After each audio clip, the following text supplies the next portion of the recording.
is go to the newspapers and just pull out charts and graphs and so on. And I'll bring it back and blow it up and have students describe the graph, tell the story of the graph or the chart. So there might be a chart in the papers on income distribution. So I come in, I'll say, well, what is on the vertical axis? What is on the horizontal axis? And they'll tell me the story based on the title and so on. But I want to replicate this process here so I can make this exercise more interactive. So what I'm going to do, we're going to just describe what's going on there, but I'll have to have a volunteer. Maybe Peter, you can help me since you all up and running. Could you just tell me what's the title? What is the story this chart is telling you? So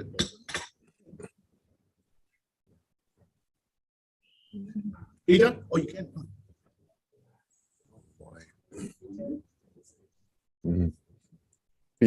Peter? Yeah. As I see it, the chart is. Increase the size of your. I apologize. I just want to, can someone close that Grammarly box so that this is bigger for us? Wait. Yeah, the Grammarly part. Thank you. Could you repeat that, Margaret? I didn't hear you. I'm sorry, the Grammarly, see on the side over on the right, can you shut that so it gets bigger for us to view? Come over to the right. See that? There's a little X on the upper right hand corner. Oh, see, yeah. in your window. Mm-hmm. If I go to the right, I'm going to lose an page. Ezra, on the next to Grammarly, X. There's an X next to the Down, word Grammarly. not that one. Lord, no. You see the word Grammarly?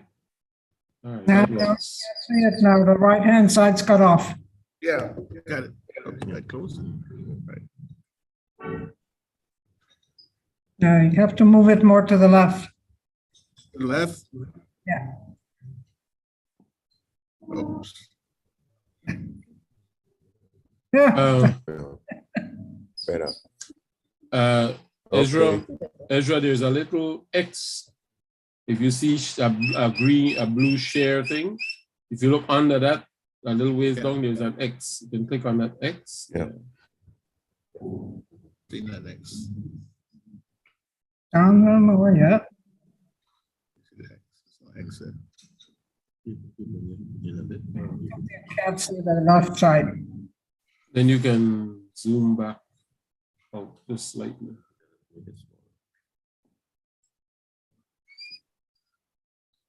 Is the Grammarly still showing up?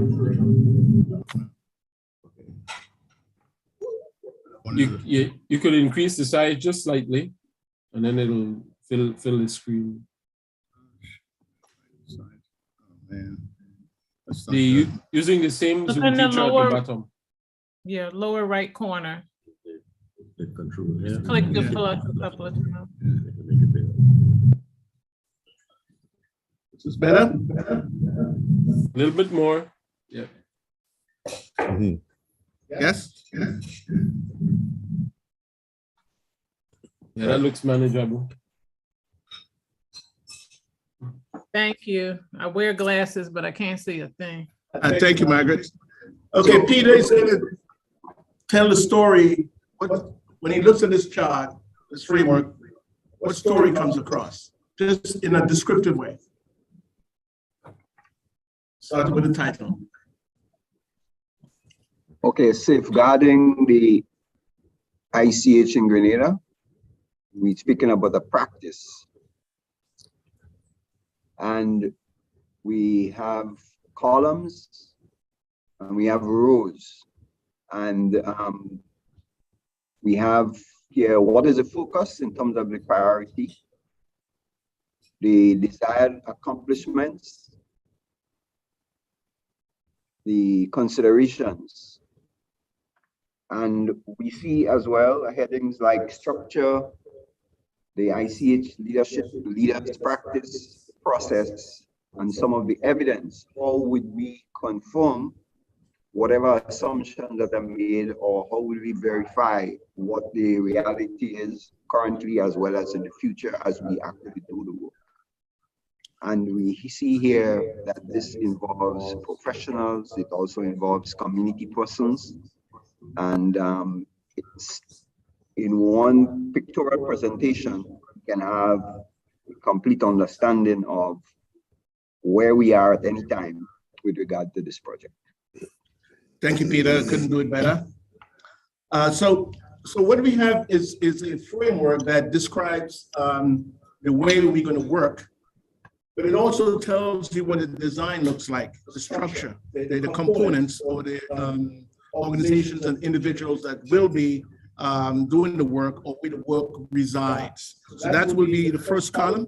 If you look at the first column, it tells you the structure. Professional training that's required, professional development that's taking place now. And I fill that one out for you. In the professional development or training, what Nigel did for us, he communicated the expectations.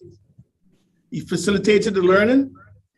He built leadership capacity through the training that we got.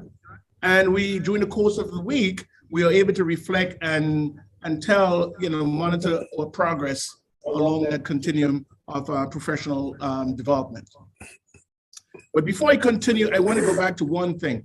That is, there was a lot of discussion during the course of the week about what a focus is, what a policy is. We talk about the Grenada's culture policy and so on.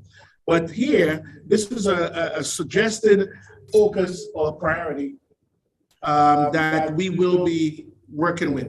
And let me just read it for you.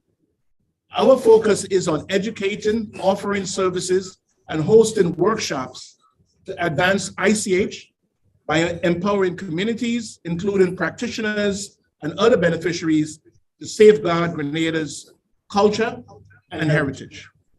That's the work we'll be doing. And that work lives in the structure, all the various organizations that are involved in this work. That's what we'll be doing. The accomplishments that we're shooting for, or the desired accomplishments, we've got practitioners and community beneficiaries will employ evidence-based practices to make decisions about safeguarding ICH. And that is very important. Evidence-based practices, things that we can cite, we can refer to, that we'll have live in some place, a repository or a database, but whatever we say, whatever we do has to be evidence-based.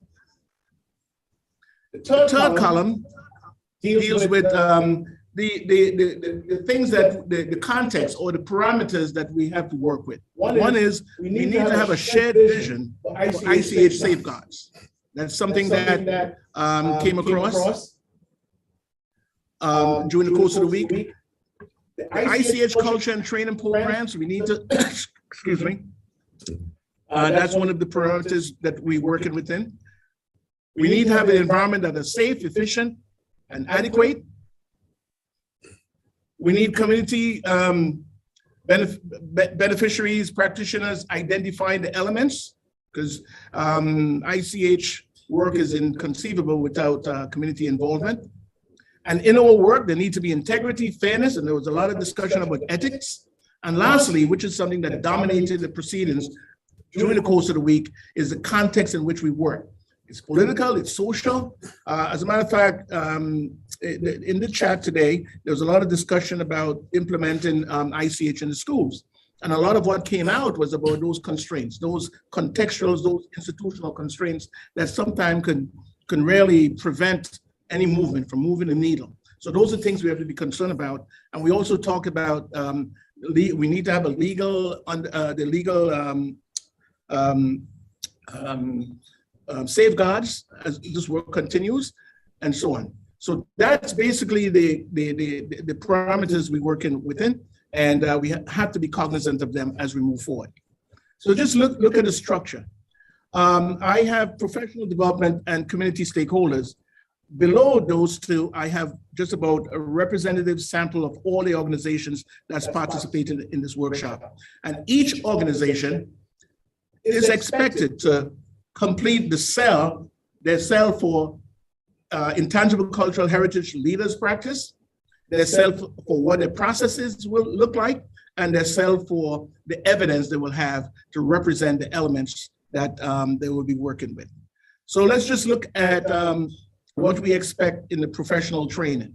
Okay, I already spoke about leaders practice, the processes. Let's look at the processes. That is the actions that you will be taking. So we expect in the professional development, we're going to have support with site visits, missions. I think Nigel spoke about accessing professional development opportunities on an individual basis, conferences, workshops, and so on. You do that on your own. There might be some that's offered through UNESCO or through the National Trust, but those are the type of things that that constitute process. There'll be team meetings. Community and practitioners will be doing their transmission work, the safeguard work, and inventorying assessment cycles. Evidence of that work as far as professional development, there was a training plan, training artifacts. Adriana went through some of that.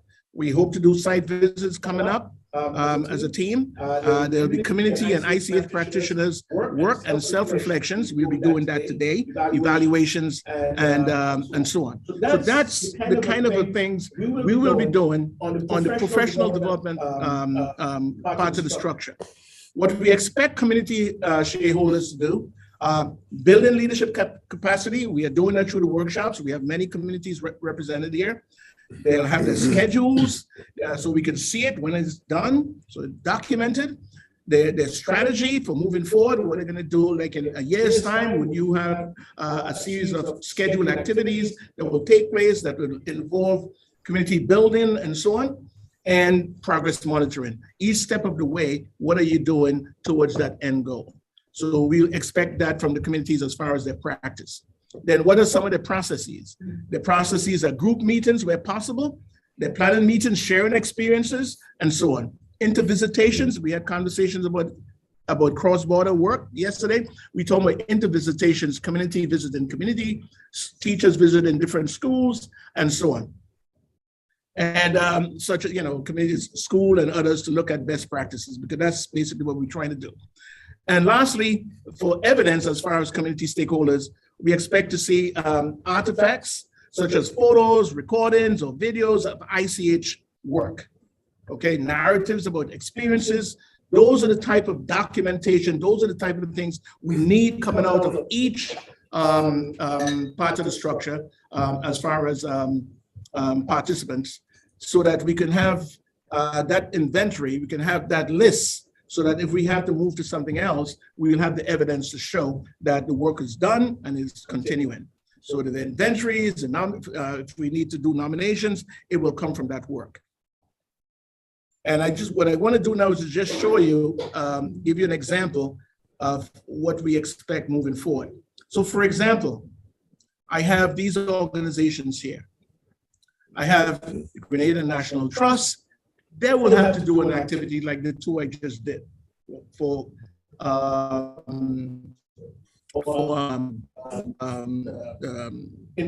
their own context. The state, we have representatives of the state here, Ministry of Education, and maybe other ministries. They have to do a similar thing. I'm pretty sure that Marlene and Ms. Finley right now couldn't have those two cells completed. Why? Because they already showed us, demonstrated to us what they are doing in their individual classrooms. Lesson plans, student assessment, trips, shows. Marlene showed us some of the work that she did. She even have a notebook that was created exclusively for the work they're doing around an element in the ICH. So before Ms. Finley and Marlene leaves today, I would like to have their cells completed. All right, so the work starts right now.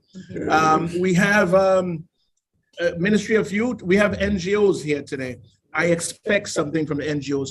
What would be your contribution to this ICH work, and how are you going to document it so we can get that in play? Because later on, when we have to do a periodic report into the UNESCO, we need to show that work, but we also need to show the alignment all the way up to the domain, so that we can show that we're not spitting top in mud, as my mother would say. Okay. And we expect the same thing from members of the public who are participating in a professional capacity. I know we have retired teachers, We have private schools. We had Mr. Mayor of Lutheran Schools actually gave us some examples of the things he's doing. So he could also complete his cells, 2 cells, 3 cells for us by, by tomorrow. We have tour guides that was mentioned. Nigel should do his cells. We have UNESCO there. Daryl, we expect Nigel to complete the cells, even though we know he's doing the professional training, but I like to see it in his handwriting. We need, we're going to employ the media to do this work. So now they will have to do that. I mean, it will require some conversations and so on, but we expect the media to be represented in this framework. And also we need to have some conversation about how we're going to get some legal representation here. So this constitutes how we want to do this work and where we want to locate it. So what I want you to do is now maybe we get you a copy and begin thinking about what your practice would look like, what your process would look like, and what are the evidence you'll be using to demonstrate that you are implementing the ICH game plan. Thank you. Wow. Nigel? Over to you. All Nigel. right. All right. So we have here a framework that is proposed based on the experience of the week. So I want to congratulate Ezra for being able to conceptualize this, because this isn't an easy thing to do. And what you have done, Ezra, you've identified the actors and you've given a specific task, to say, okay, what is the practice, what is the process, and what is the evidence that we need. What I would like to ask persons to do now, and we will endeavor to record this. I could even, if you share this with me, I could even type as persons make comments. What I'd actually like to do, so that we are clear and specific, we go from person to person in the workshop and we ask for that one thing in terms of practice. Where do you see yourself in the process? And what evidence will you be able to provide, or do you envision as a result of being involved in the practice and going through the process, no? So you don't have to think of many things. We hope to, we're looking for that one thing, of that one thing, no? So I will, you ask me to start, I'll give an example using myself. Well, Nigel, before you continue, I sent that to you last night on WhatsApp. So if you can download your WhatsApp, that might be the shortest way for you to get a copy. I just sent it again. Okay. Right, yeah. This hasn't been amended in any way, right? Since that time. No. Okay, I just sent it again. Okay, 1 second. Let me bring that up.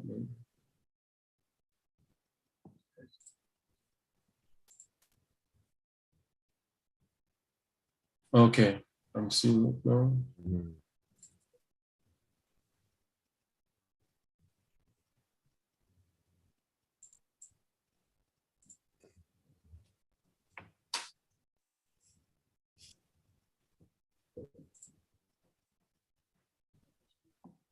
All right.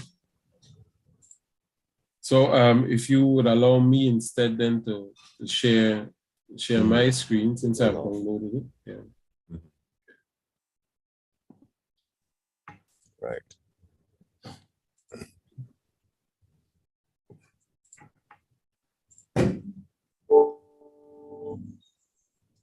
Okay. So you can see my screen? Is it? Yes. So you've outlined a process, a structure you want us to use, Ezra, right? And so on the left, you have here the structure and what you've identified professional development as a part of the structure, You've identified community stakeholders as part of the structure. And then you have under structure, you have identified individual organizations, right? And so I'm walking through what you have proposed here. And then you want to know what the practice will be, what the process will be, and what evidence we can provide. Okay, so let me use myself as an example. You have already outlined some of it up here, but let me identify you. So I will speak for as the UNESCO consultant. UNESCO is as a whole is rather difficult to grasp. All right. So that's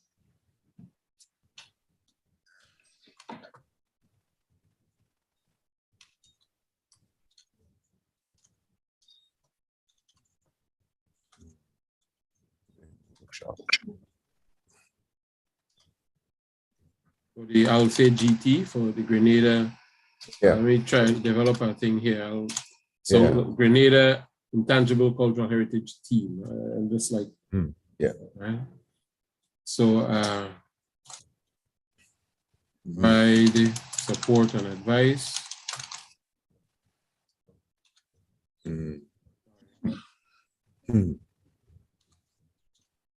My contacts is advice and support the overall process, right? Because in practice, I have been engaged with Daryl and Adriana for a few years, a couple years now. Yep. Starting with some training there. And so in terms of the process, so participate directly in workshops and training. Assist with preparation of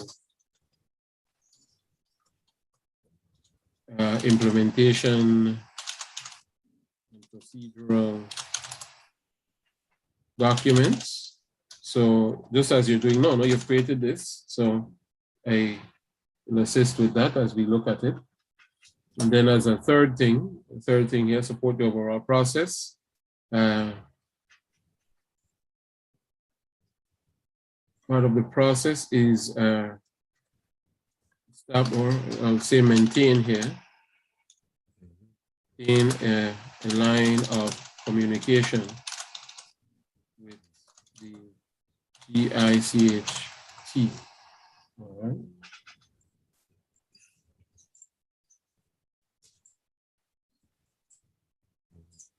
And the evidence of that will be, in the first instance, the preparation of workshop. I'll just shorten it here. Workshop timetable, work plan, delivery of the workshop content,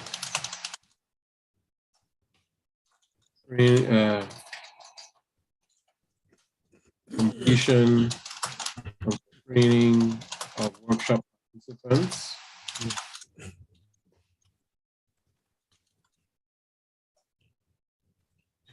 email threads, and WhatsApp group communications, and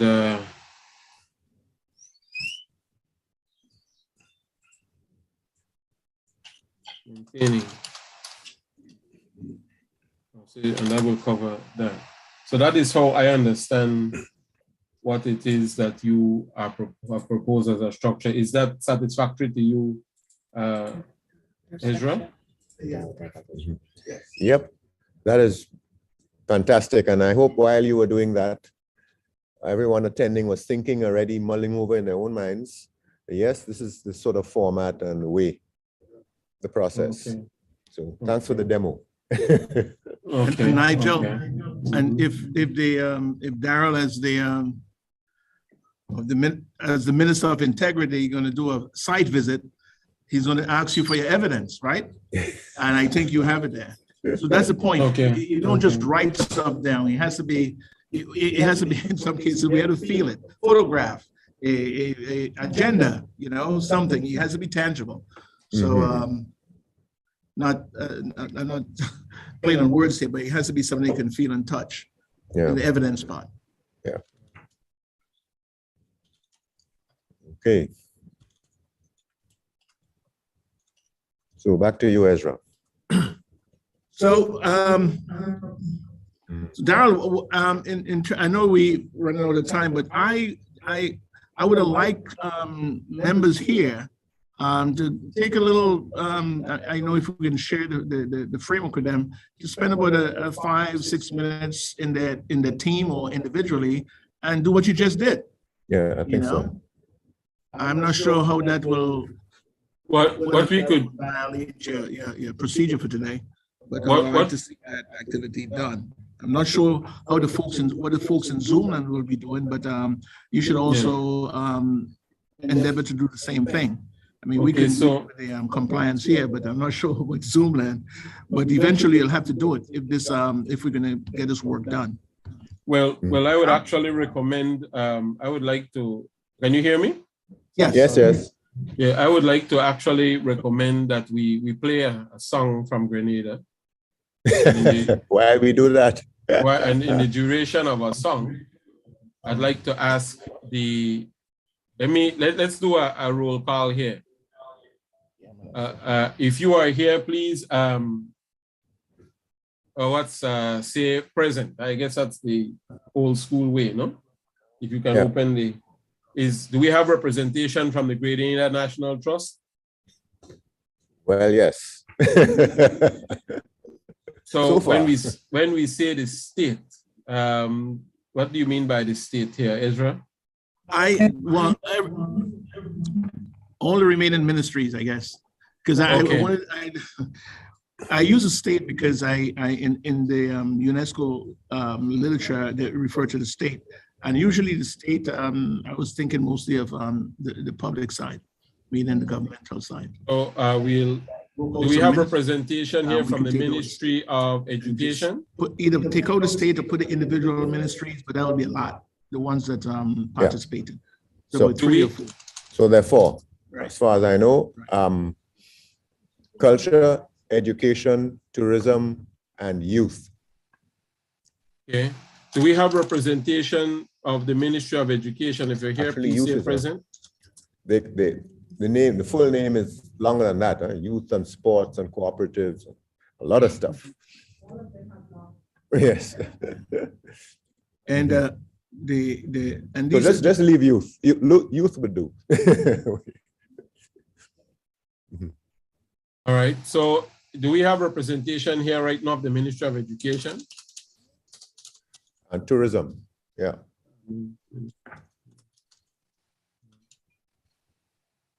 We have representation of the Ministry of Education. If you're here, please indicate somehow. Okay. Do we? What's that? Yeah, Gloria has her hand up, so let's hear her. I'm a teacher. Teacher can work, right?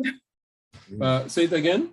I'm a teacher, so which is employed, who is employed by the Ministry of Education. Okay, let's I see we have teachers here. Do you want to treat teachers as separate or as a part of the ministry? We have private school teachers. Well, this list of organizations I took from the National Trust list of organizations or sectors, and so we had a retired teacher that has a lot of knowledge about ICH. So I was hoping that there are many of them, and that's why I put that there. I have a question. a burning question, Nigel? Yes, ma'am. I Yes, see sir. Brenda is suggesting here breakout groups, but I don't think we would have had to have created those prior to, right? Sorry, go ahead. What a question, Gloria, was that you? Yes, yes. I am unclear as to where I fit. I was asked to start that process of collecting information, aligning the standards outlined by the Ministry of Education and assigned to the different grades to the intangibles. So I will have done some of that already. Now, when I'm looking at deliverables and I want to understand how many documents are to be presented, because I noticed that there is a new approach now from the workshop that we need to go into communities and start inventorying all of the ICH elements that we would find all over the place. We have to work with a team of persons, right? And also there's the education aspect, which is going to align, well, I guess, fit it into the different curriculums of grade 5 and 6. So I want to ask, how many documents are we producing? Because the inventorying is a long process. And by July of this year, we must have something to present to the teachers who are going to be involved in the training. So my question is really, really burning to know, what are we producing by July? Oh, okay. So what I understand this mechanism or structure that's proposed here is not only for the implementation of the project, but for the medium and long-term implementation. So you could, I'm just thinking out loud, if you already know and envision a role in the current project, you could state that, but also think of a longer-term role that you might want to say something about that, no? You understand what I'm saying? Right. I'm not really speaking specifically about the template that is up now. That's template that's up now. I'm speaking generally. What are the expectations of GNT or of UNESCO in terms of what is produced by July of this year for the training with the teachers? Yeah, you, Daryl or Adriana, would you want to address that? Yes, yes. I mean, the first step for us was starting to work on the curriculum development. And we knew that that would be a two-step process because you'd have a first iteration of it. And by the time people started doing the inventorying, then there would be feedback and maybe more items would be added to the curriculum work so that the curriculum work would be like 2 clear steps over the next 16 months. The inventorying will start around July after the workshops are complete. So there would not be any inventory input before the latter half of the year. The first half of the year really is mainly just working out how we're going to work this and getting the training, all the training done. So by July, we wouldn't have an output document in terms of the workshop, apart from like attendance and feedback ideas and so on. And if the final structure, you can see today we have an output document, which is the framework that we'll be working with. But that kind of document would be the output by July, how we work and the techniques we use. All right. Well, I hope that helps to clarify it, except that I would recommend strongly that in terms of this document, that it think of the medium to long term, no? Because that is the project is a project. What you should be thinking 4, 6, 8, 10 years or 5, 10, 15 years in those terms, no? Sure. Right. Yeah. So we have representation from the Ministry of Education then. The Ministry of Culture, do we have the culture here? Yes. Present. Present. Thank you. Ministry of Youth.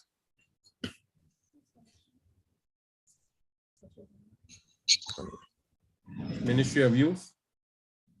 But instead of in addition to staying present, just say your name so that we can Mhm. tick it off on our list. Mhm. So Culture, if you could repeat your name. Okay, I am Alison Cabellet. Thanks. Okay, thank you.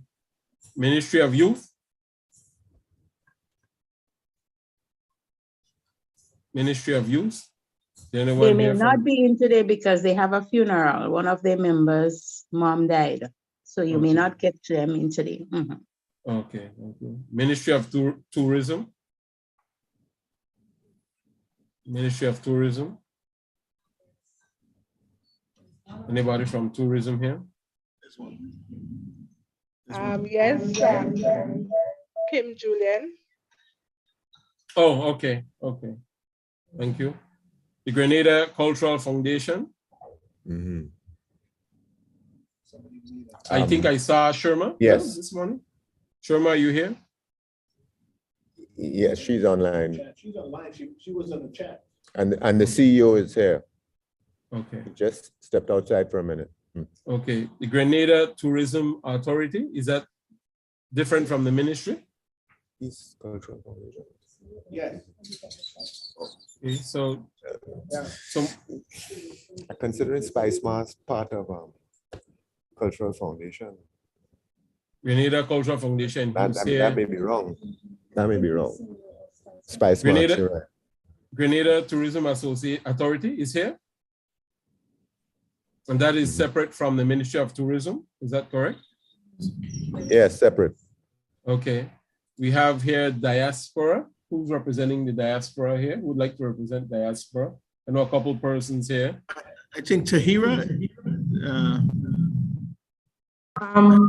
research is on, is it not Tahira? Somebody, Tesfa.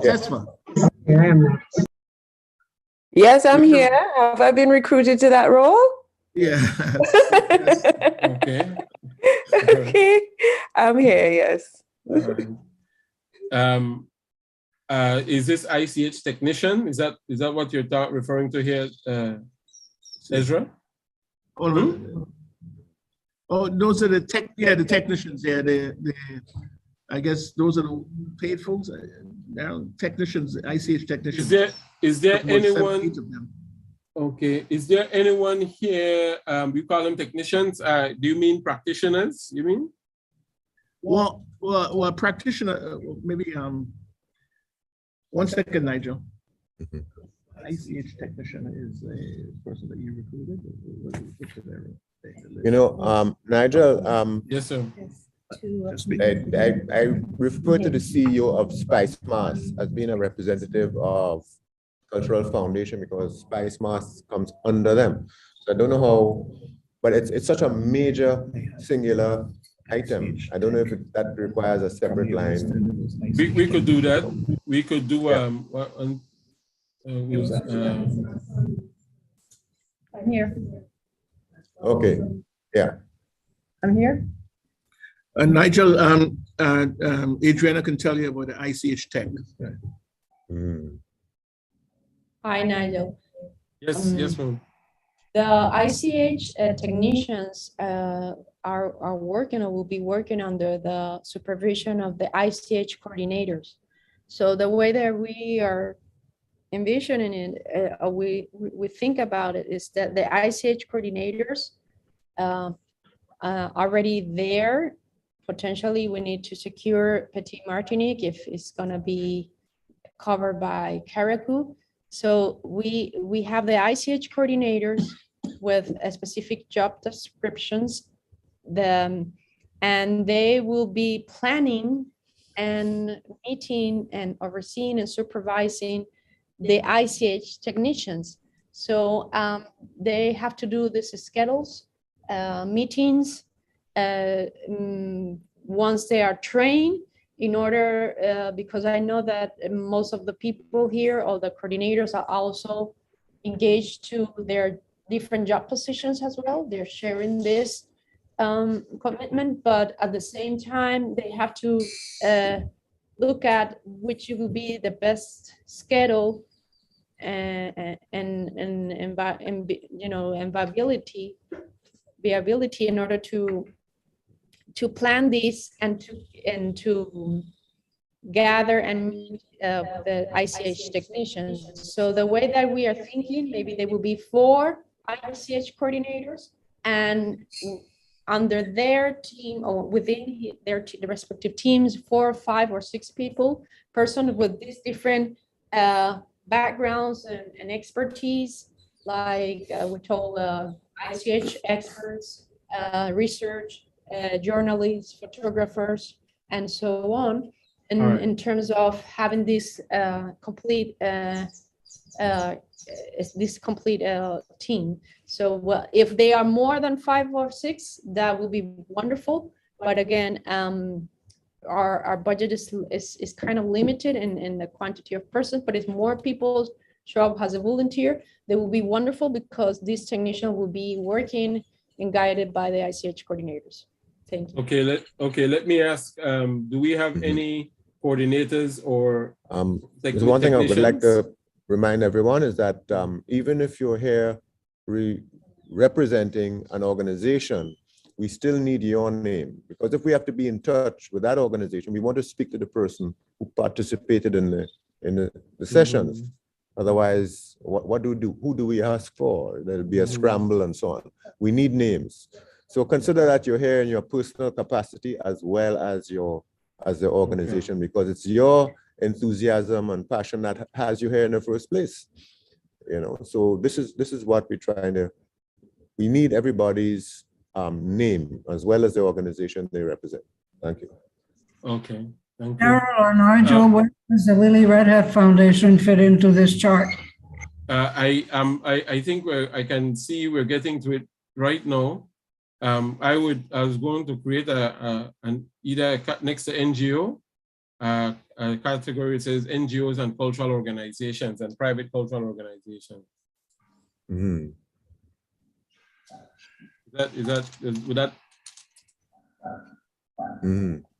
Would that fit? Yeah. That cover heritage? If we just say heritage, it covers heritage organizations. Yeah. That's better. Because it's quite something, even with the categories when on the inventory list. When we say things like performing arts, what we're really looking for is traditional performing arts. Because if it's just a contemporary stuff that's running today, it's not really part of what we're trying to preserve. We're trying to preserve the stuff that is at risk of being lost. Yeah, it could be. It could be if it's contemporary dance inspired by traditional. Yes, but there has to be a link.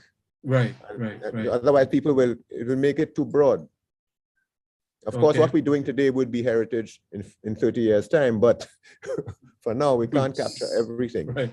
That's current. Yeah. So let me ask, do you have coordinators and technicians here? No? Well, the coordinators would be like Andrea McLeod and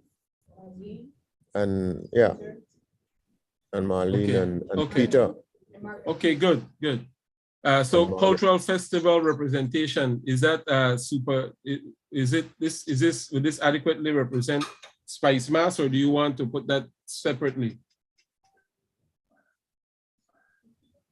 Well, you see, Spice Mass might be the biggest one, but all those little like fishing boat and Fish Friday, the work boat regattas, and so we actually need one from each event. The street fair. Yeah. So what would you call those? How would you describe those types of events? ICH community events? Yes, community events. Here we have the festivals committee. And then from there are the festivals underneath that.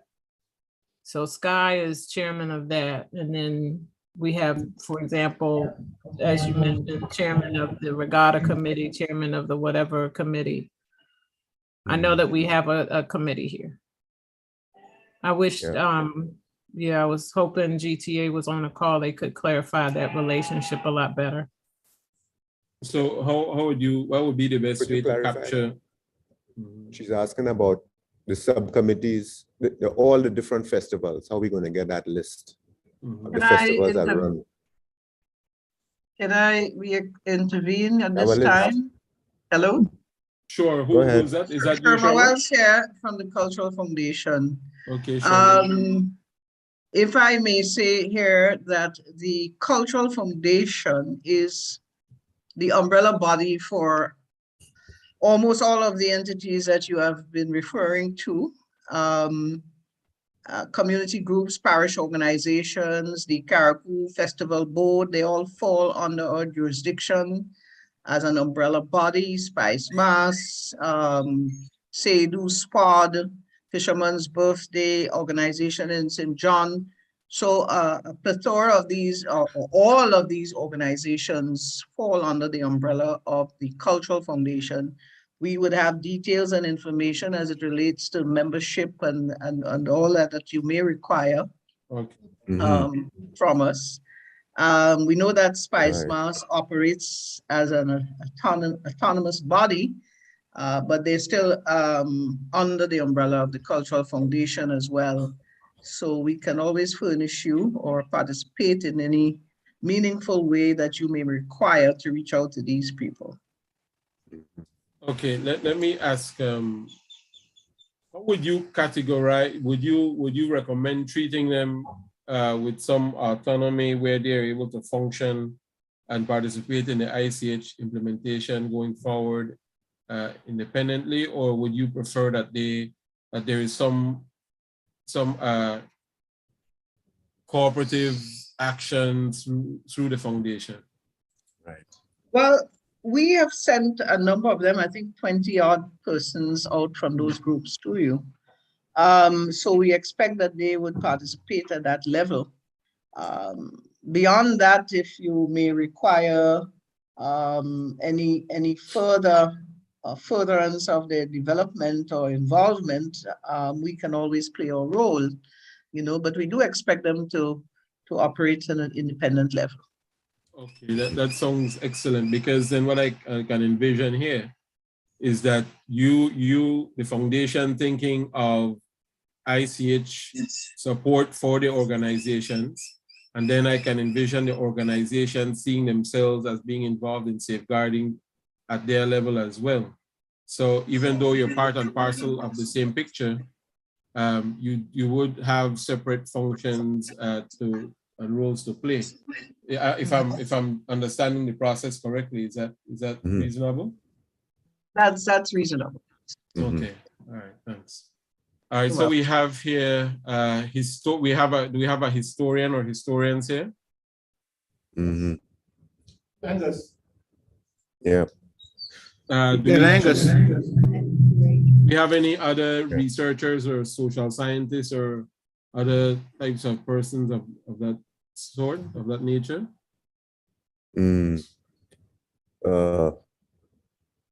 Historians, museums, and archivists, because how are we going to include Mr. Rome in Munich? And where does Grenada National Museum, Caracou Museum, where would that fit in? And the library, the public library, which still exists in theory. Historians, archivists, librarians, and let's say just researchers. Museums. Yeah. Museums. What do you call persons who work in museums? If I may also add to this, there is a museum board. The museum also falls under the Cultural Foundation as a national museum. Caracou is a sort of separate entity, and so is Mr. Rome. But we do have a very active museum board as well, chaired by Genevieve John. So they should be taken into consideration as well. Okay. All right. Should we put them as a separate entity here, or should we leave it in this category? I think you could. I think you could. You know, they have their own autonomy as well. Yeah. Okay. Wait, separately, you mean? Yes, I think you can put them separately, yes.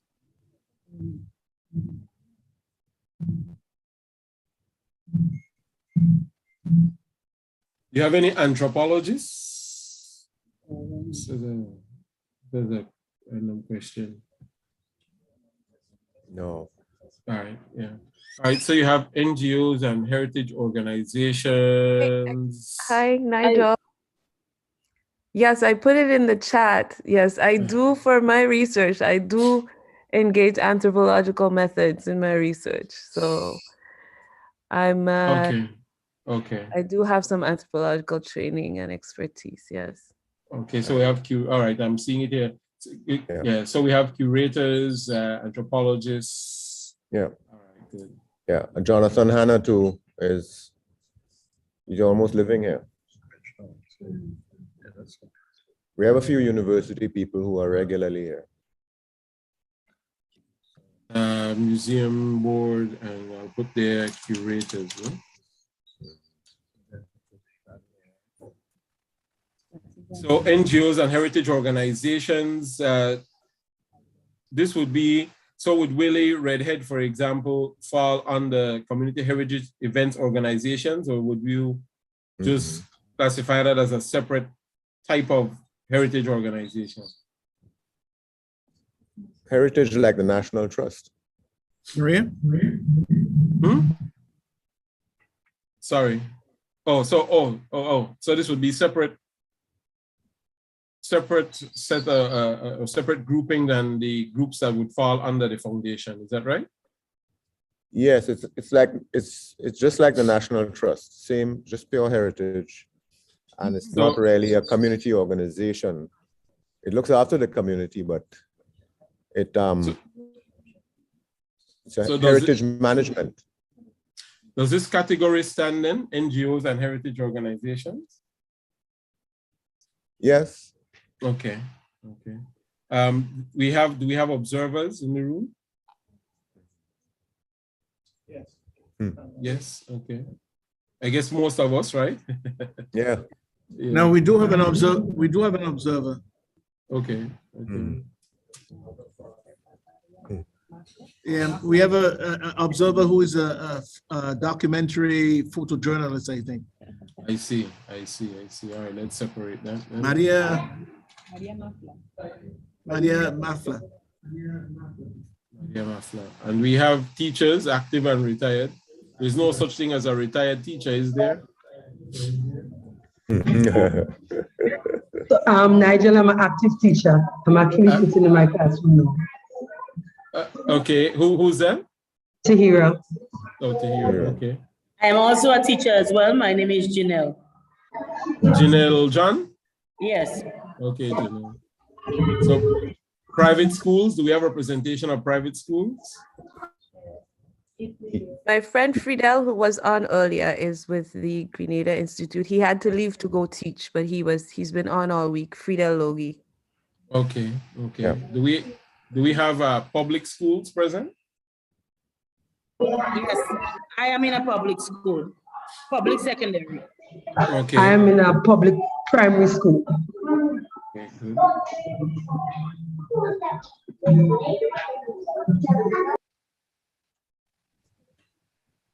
We'll have to break this down just for public schools, primary and public school, because they have slightly different ways of writing curriculum, right? Mm-hmm. Do you have private secondary schools too? Yeah. You know what's impressive about this whole thing? You have a very wide representation. Now, a few lines up under historians, archivists, and so on. Mm-hmm. After anthropologists, put archaeologists. Oh, yes, yes. Yeah. How can we forget the archaeologists? Nigel, we can't forget Andrea at TAMCC. TAMCC is just the tertiary level, beyond the secondary, and they may be doing different types of work there. Oh, yes, Andrea?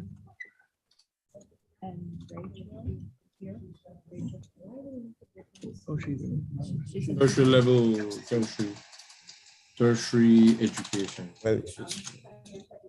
Well, we have Why do we need to break it up between private and public? If you're religious, you might do something. We have public, religious.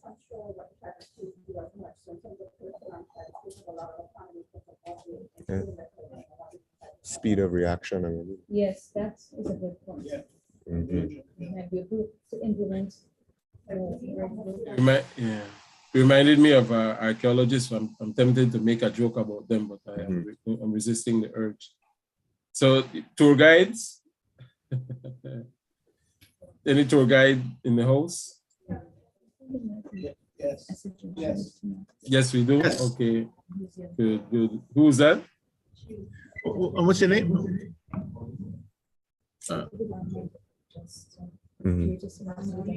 Amani Holas. Amani Honas. Okay. We have representation from Spice Mass.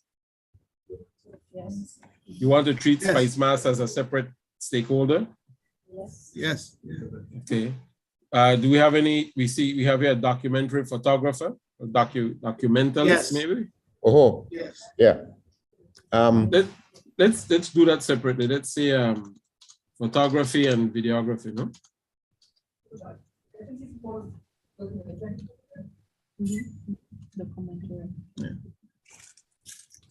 This is a key area. We have members of the media. Well, we did. Spice Mass, one word. Yeah. What's his name? Antoine. Not Antoine. What's his name? Campbell? Right. Colin Campbell. And when you say legal, do you have any legal persons like from the? Well, I'm trying to recruit one, Nigel. Okay. So here's what we'll do. This is a very straightforward exercise. We won't probably get to Arboleth. We'll want at least one of the ministries to respond. We'll want the Grenada Cultural Foundation to respond. We'll want the Spice Mass to respond. Let's ask Spice Mass. Let's ask the Grenada Tourism. But just want to clarify something here. We're really looking here for organizations and not so much individuals. And taking Spice Mass as an example, it's Spice Mass is two things. Spice Mass is an event, the name to describe it.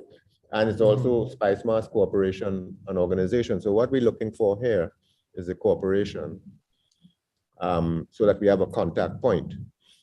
And the same thing with museums. A museum that has a board, it's really the board you want to talk to and not the curator. In the case of Tony Rome, he's everything. So, but it's just a matter of getting it in our minds, what or who are we contacting? Yeah, I would say, however, while you are correct, that you have these entities, sometimes, I think Margaret referenced it earlier in the week, sometimes you have persons whose their weight is so heavy that they can open any door. And so sometimes you do want to engage those types of persons on your team, no? They're like an institution. Right. So if I could recap here, we'd like to ask all of the groups we have identified here. Do we have any practitioner or knowledge bearer in the workshop of any kind of ICH? Of any kind of ICH? Anybody?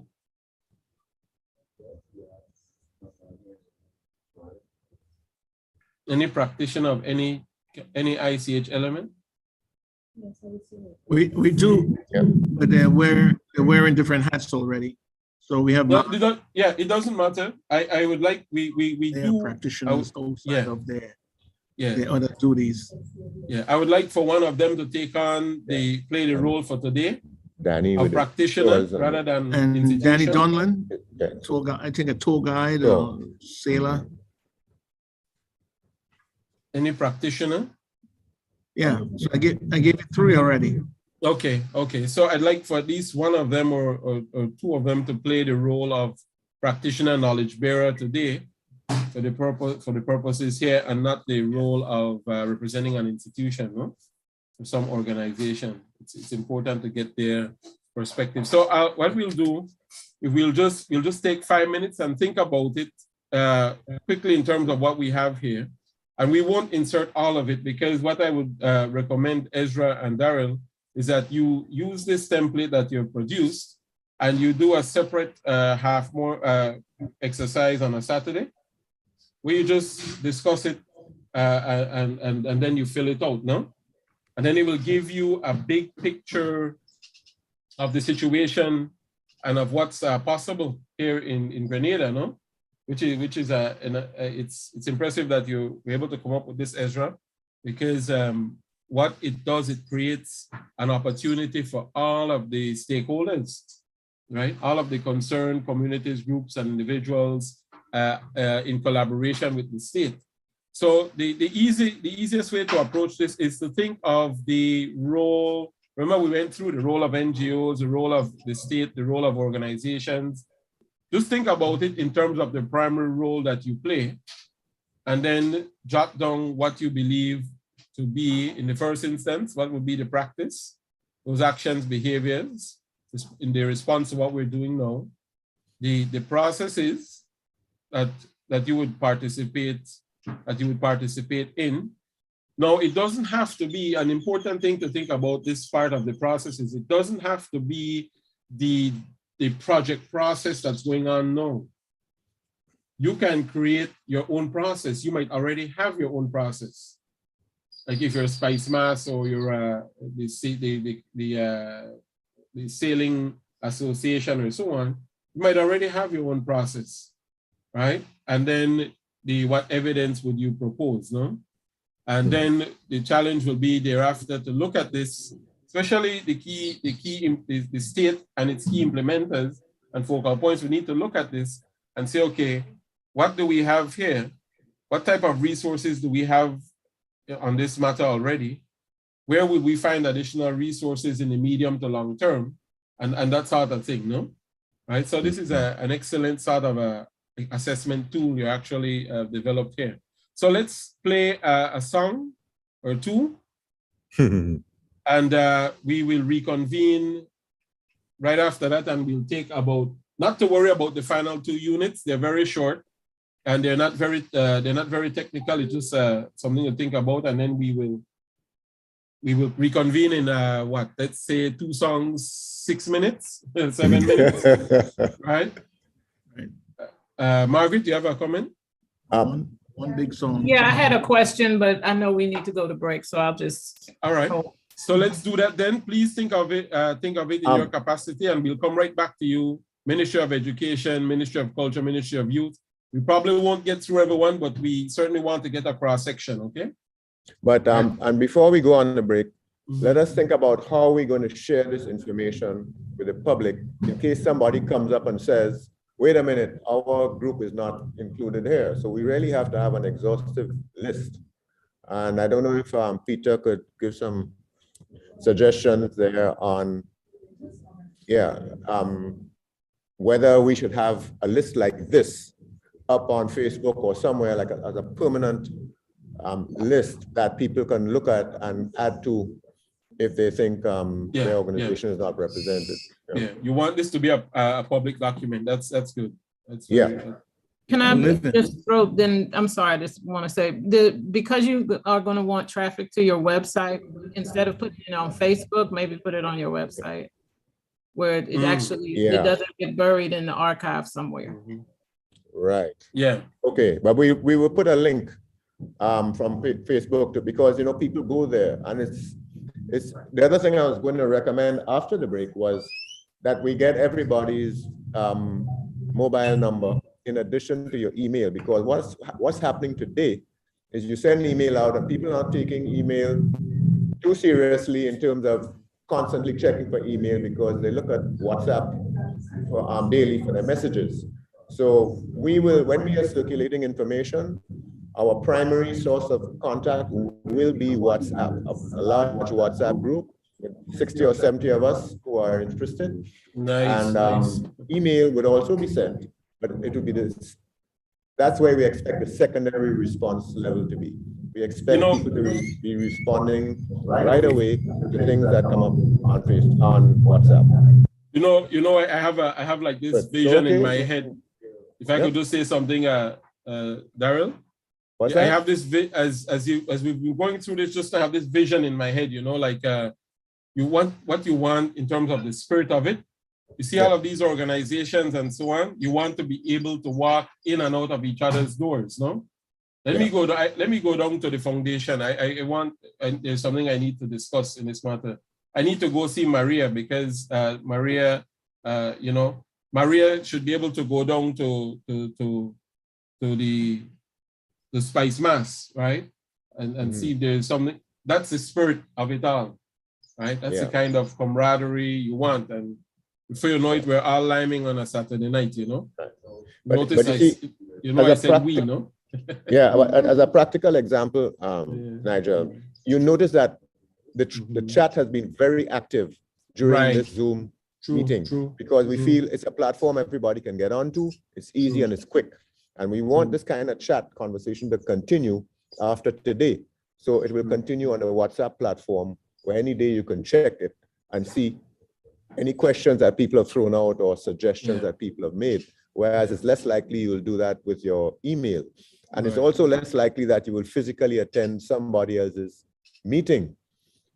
So while the concept is open door, the reality is that WhatsApp is going to provide us with that open door access. One of the ways to connect. All right. Beautiful. Okay, good. So it's 2 songs 25 and to we'll 12, be back. 5 minutes. Yeah. We'll be back at 11:45. Yeah. All right, I'll leave this on the screen. Yeah.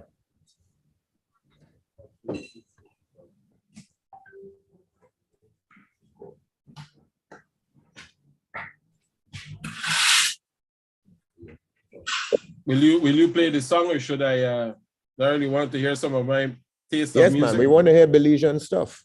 you want to hear Belizean stuff? Okay. All right. Let's see then. Let's see. Hello, I'm Daryl's wife. Poor Good morning, thing. everyone. Poor I'm thing. Daryl's wife. Just came to provide some support, even physical presence. Yeah. So I think the note taking manage that. And it's been done So I online. see you got your spouse is checking on you too. You see what this Yeah. must be paid for Yes, it, yes. We talked about the rail authorities here. You understand? Yeah, I got it was a nice morning. I got water, I got coffee, I treated so nice. Yeah. Don't worry, when you come to the workshop, you'll get all the warmth. I'm still a little vexed about the lunch thing though. Okay. Yeah, yeah. Good. From Nigeria, he's related to the Matthiases who used to live in Ghana and St. Lucia. I think he's off. He's going to make his coffee.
Mr. Wilfred Peters. Old Peter.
You can go ahead, Daryl, and play the video.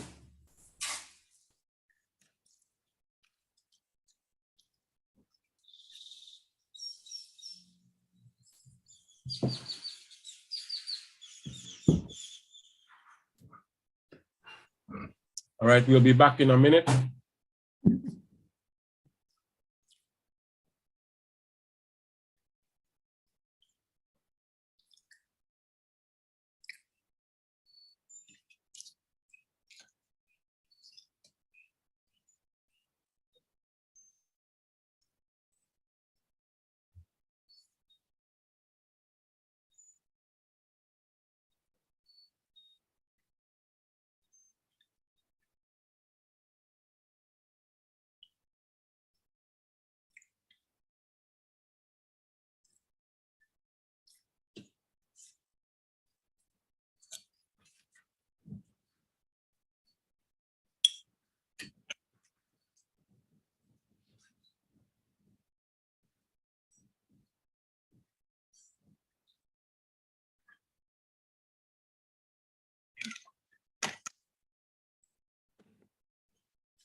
Okay, we're back.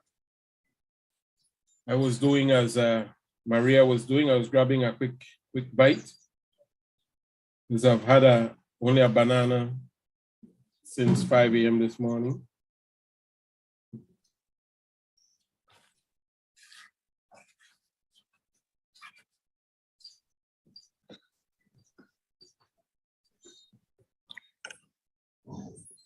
Daryl, you want to use this what you're sharing here to make a presentation of some sort? Can you repeat that? Is that comment, the question to me? No, Maria. I was just saying that I was doing the same thing that you're doing now. I was grabbing a quick bite. Which campaign? We're doing several, but most relevant to this is our youth outreach program. What we have done is, as a group, we decided that preservation of heritage is too important not to engage young people.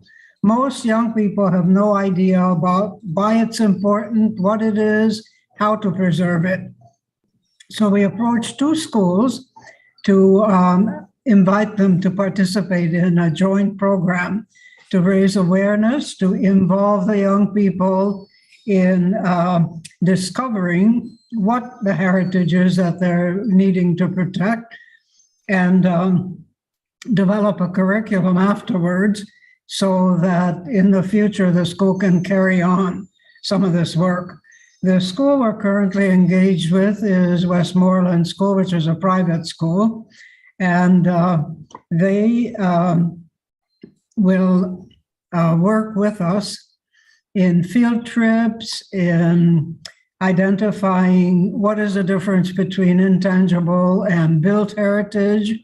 Why is one important? Why is the other one important? So it's a joint experiential, educational, academic kind of thing that we're doing with them. Maria, could you hold 1 second for me, Daryl? Could you allow me to share screen? I'd like to write what Maria is saying.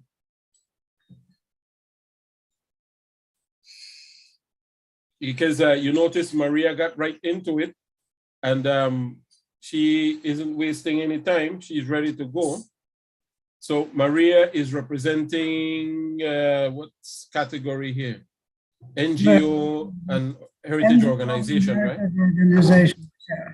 So let me see if I can capture some of what you were saying. The process, you will. I'm just going randomly as I heard it. Will the process will be that we are meeting with the parents and the teachers sometime in next week or the week after, and asking them to choose youngsters that are old enough to understand this, that understand the responsibility they undertake by agreeing to participate. And then choosing what it is that we want them to look at. So it could be talking to your grandmother about traditions, festivities, what kind of food you had, what was your Christmas like. And then for the built part, one of the things we were thinking of is community cemeteries. How old are they? Who was the first person buried there? When were they established? Why is it important to know that? So that will be site visits. Okay, so that's a process you'll undertake. Are you already guaranteed of some of their participation? Do I have some what? Are you guaranteed of their participation? They've already agreed to this process? Well, no guarantee, because we're sort of making it up as we're going along. So it's kind of like a pilot project. Once we're successful with this one, we learn from the mistakes, we can go on to the next school, which hopefully will be the Anglican school, St. George's Anglican School. So no guarantee yet, but the more we involve the teachers and the parents, the more successful we will be. At least that's our hope. All right, good. So what I'm putting here, because you're projecting an idea that you will undertake, the process would be to work with the schools, parents, and teachers requesting their participation in an ICH project, as well as regarding built heritage. Then, so because you're not sure where it will go, we'll put as evidence, you'll say you'll account for student participation in the proposed pilot project. And then let's fill in the first column, ICH leaders practice to one of the things we want to ask the students with the teacher's assistants is write up what it is they did. So if you interviewed your grandmother, what was it about? What did she say? Why was that important? If you went to the cemetery, which one did you go to?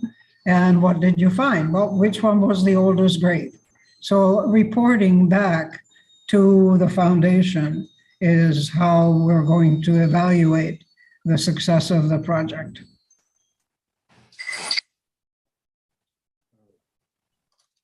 So we're saying that keep forgetting this first column, the practice will be to assist with heritage safeguarding through engagement of the education sector. Right. Let's say engagement of schools. Right. All right, thank you, Maria. You got us off running. So let's take volunteers. But before we do that, let me just I saw a couple things in the chat here. Where is the chat? So the Grenada National Trust, I saw something there. Let me see, where is it? That's way up there. Is it way up there? So someone from the trust said, we have a person representing the Ministry of Tourism in Koyaba at the conference room. And she has recommendations and mentioned that the ministry is designing a new heritage tourism policy, something like that. So is that person from the trust here? Maybe we can start with that. I don't know. Is that person from the trust here today? No, we don't know where that.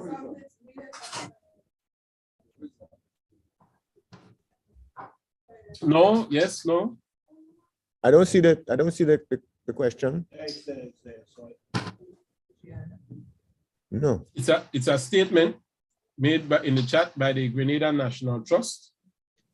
We have a person representing the Ministry of Tourism in Koyaba, the conference room, and she has recommendations and mentioned that the ministry is designing a new heritage tourism policy, something like that. Is someone from the trust here? Yeah, she's talking about.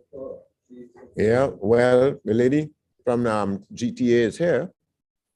The Grenada National Trust? Tourism, okay. Ministry of Tourism. Sorry.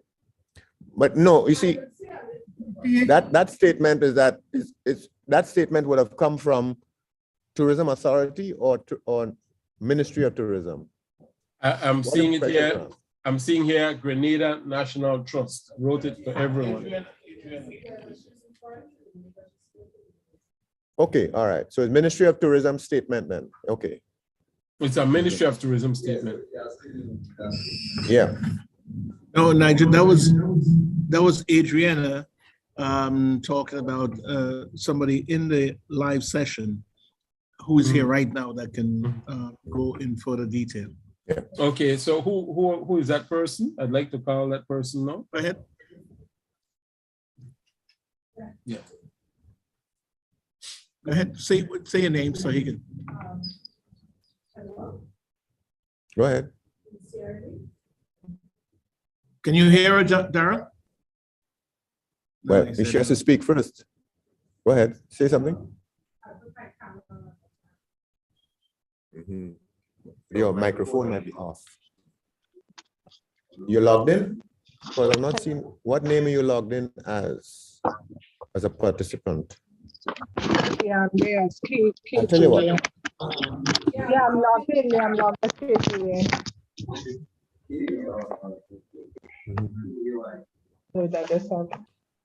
So he's not hearing me? Well, I don't know. He'll have to say that. Nigel, are you ready? It's Kate Julian. She's on now. Yeah, there she is. Go ahead. Yes. Nigel, are you hearing me? Yes, ma'am, I can. Oh, wait. He is off because we're not hearing him. Well, Nigel, we're not hearing your response. Can you hear me now? I'm hearing you, yes. Yeah. Can you hear me now? Okay. But you see what's happening is that if we can't both speak at the same time inside the room and outside. So while you speak, you wouldn't hear his response. So you go ahead. Good morning, everyone. I hope they're hearing. Good morning. Well, basically, in terms of the little assignment that we were asked to do on the practice, I put us as the ministry as having a supporting role in policy guidelines. And also the ministry can create a linkage with our community tourism policy framework, which we are currently in the process of developing. And the idea of focusing on community tourism is to reach out to different community groups and organizations and to revive those who may be a bit dormant or not active anymore, and to help them in any way that they need in terms of training and offer support in any way that the ministry can do. And it basically is to take away the focus of the sand, sea, and sun tourism and to bring it more into the communities and give our tourists an opportunity to experience Grenada in more at the parish level and village level, and for them to have that unique Grenadian experience of whereby persons in the different villages and communities can create livelihoods for themselves and create a better overall tourism product. I also have us as at the tourism level that we can assist with formulating the teams maybe on an annual basis for different parish festivals, in assisting maybe the GTA and the Cultural Foundation in coming up with different teams that we can work on each year, so that each community group and so can do whatever they plan to do based on a team, so that you don't have the product becoming stagnated or stale, but every year you have an opportunity to produce something different based on the team. And overall, the ministry would support the overall ICH process. So that is what I had in terms of practice. And in terms of process, meet with the different community groups and organizations in an effort to revive and strengthen those groups by, as I said, offering support and training opportunities. Also maintain a line of communication with all the GICHT. But in terms of evidence, it would be the number of groups engaged and the number of groups who participate in the different training and workshop opportunities. So that in a nutshell is where I got thus far. I hope everybody heard. That's excellent. Excellent. What's your name? Kim Julian. K-I-M, Julian. Thank you very much. Could you look at this, please, to see if it captured? Because I was typing, but I wasn't. I was just trying to understand directly. Could you just look at this to see, please, if I'm missing anything? So supporting the development of policy guidelines, identify linkages between tourism and cultural heritage policy. Is that right? Is that what you said? Yes, that's correct. Focus on community tourism with an emphasis on ICH.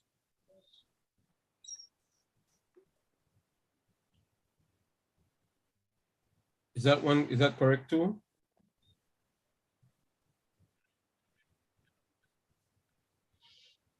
Focus on community, yes, that's correct. Support communities directly with training and technical support. Correct again. Assist community groups with the development of themes which drive the annual activities, Yes, correct, yes. And then in all of that, the process will be through offering support and training opportunities. So, so you would publish this? Would this be a published kind of thing, or will it be, how would you make it known that this is the process? Well, usually, as Ms. Wells would have indicated, we work along with the GTA, and we could also use the Grenada Cultural Foundation to get all the stakeholders names and contacts and so we can reach out to them directly. All right. And then it will be communicated to the different stakeholders. Yeah, okay. All right, those are some very specific processes. Good. Maintaining, and then of course maintaining line of communication with whom was it? GTA and GCF. Yes, GTA and the parish, the various parish organizations. All right. Sounds good. And then the way you would, the evidence of it would be in terms of the numbers of workshops, training opportunities, and what, engagements? Engagements, yes. Okay.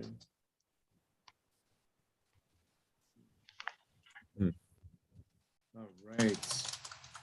So what you're doing there is creating an enabling environment. That's it. You're supporting that enabling environment structure. Good. All right, thank you for that. Let's go to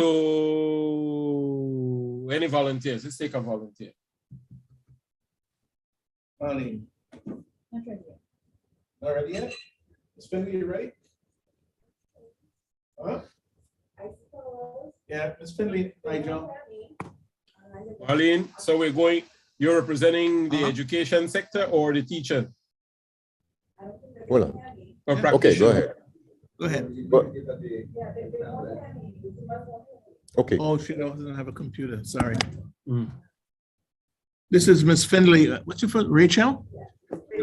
Rachel Finley. Okay.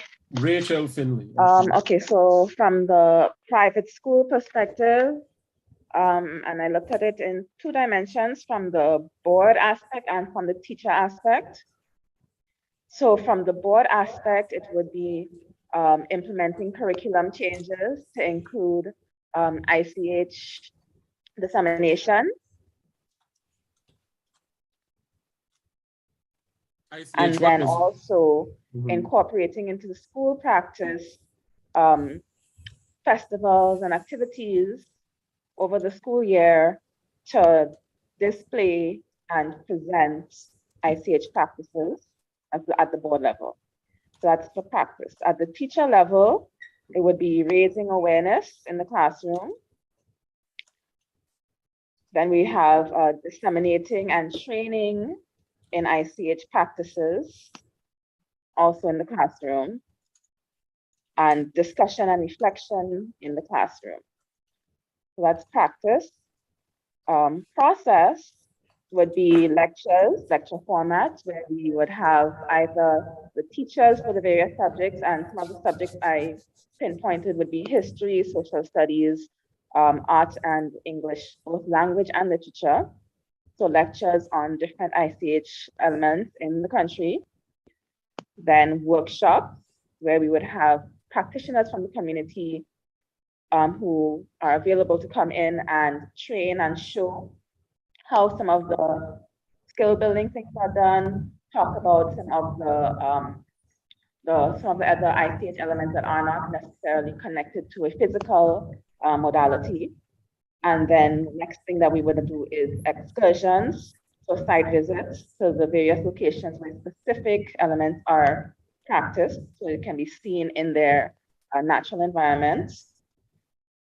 And then we move on to evidence. Evidence that these interventions were successful would be from the student end, seeing what they have learned via displays put on by the students and presentations showing what skills they learned, what knowledge they gained. So this is where now the festivals and so on that are organized by the board come into play. So the board, at the board level, they would organize and know whether it is in Hillary term every year or sorry, Rachel. Hold on. Rachel, I didn't get the last minute or so because there's been a sort of feedback that has muffled your voice. Wait, hold on. Somebody else has a mic open. Let's see. Okay, what Nigel is saying? What Nigel was saying is that he wasn't getting the last maybe about a minute because there was a lot of feedback coming through to him. Okay. So let me backtrack to evidence. The last thing I heard you say was students presenting.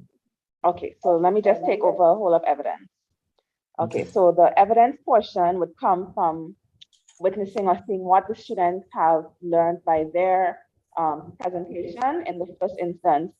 And this would be seen by, now at the board level, remember I mentioned they would organize so that there would be something like festivals and events within the school. So whether they say that Michaelmas term is for cultural festivals or Hillary, whichever term they decide, you know, every year there's an annual cultural festival maybe as one of the things.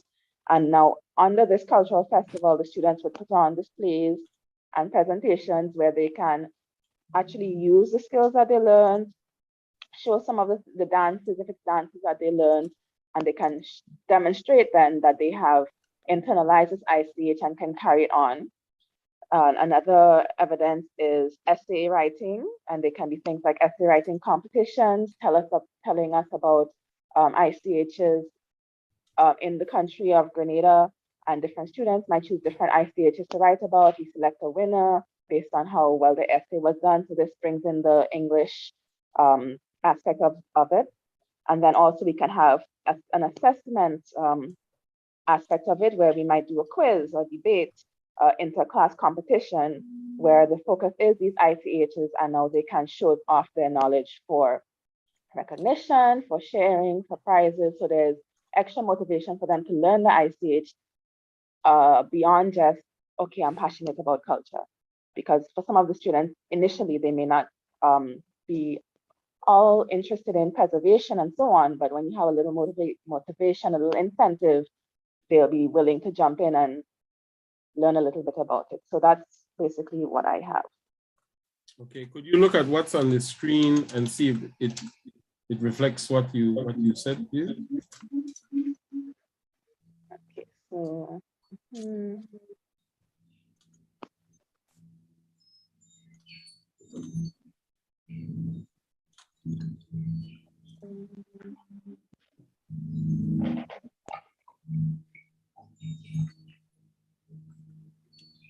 yes, in a nutshell.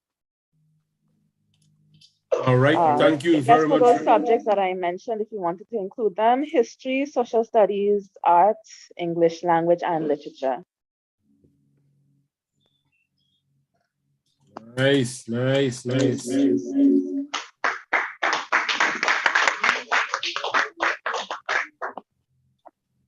Thank you for that. Let's go with let's hear from the photography and videography people if they're in the building or online or on Zoom.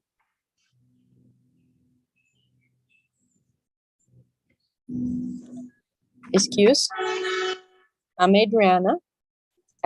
We have Nigel. Do you hear me? Yes, Adriana. We have in the conference room, we have Maria Mafla, which is a documentary photographer. So she has been trained by National Geographic, and she has the skills and the experience in that. You can ask her and I don't know if in the Zoom we have anybody else. So let's go to the room and meet this lady. Are you there? Miss Mafla? Miss Mafla? Sorry, excuse me if I'm butchering the name. Would I like to meet you? Okay. Well, maybe I thought what you call it was.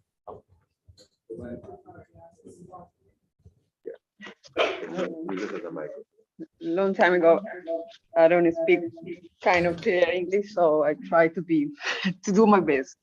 No, I'm willing to help in documentary photograph in the whole process. Excuse me 1 second. As well, I think. Wait. Could Can you tell hear me? okay? Not quite, but I'd like to hear her name first, please. Right. Just repeat your name. Okay. My name is Maria Mafla. I'm from Colombia. I'm living here for, I think, 2 years already. I feel like I'm Grenadian already. I have my Rasta and everything. So, I just want to share my knowledge with the organization as a documentary photograph. So as well as graphic designer, I feel like we have the opportunity to build a strong branding here because it's proud of my heritage in Grenada. So we probably could be use the color and putting in our branding, become just building up some strong branding for our project. That's probably my approach to everything that we need to put in there. So because for me, it's like we need to build in a really strong umbrella in order to spread a good communication to everyone. Like you say, we need to get the people motivated to engage with the branding and understand the concept and everything that we need to communicate. But because it seems like right now, like we have a lot of structure, a lot of organization going to participate, but we need only one channel of communication. Yeah. That's probably my recommendation. So thank you. Thank you. Sounds good. So you have somebody who is a brand going to help you develop that brand. Excellent, excellent. Thank you, Maria. Yeah.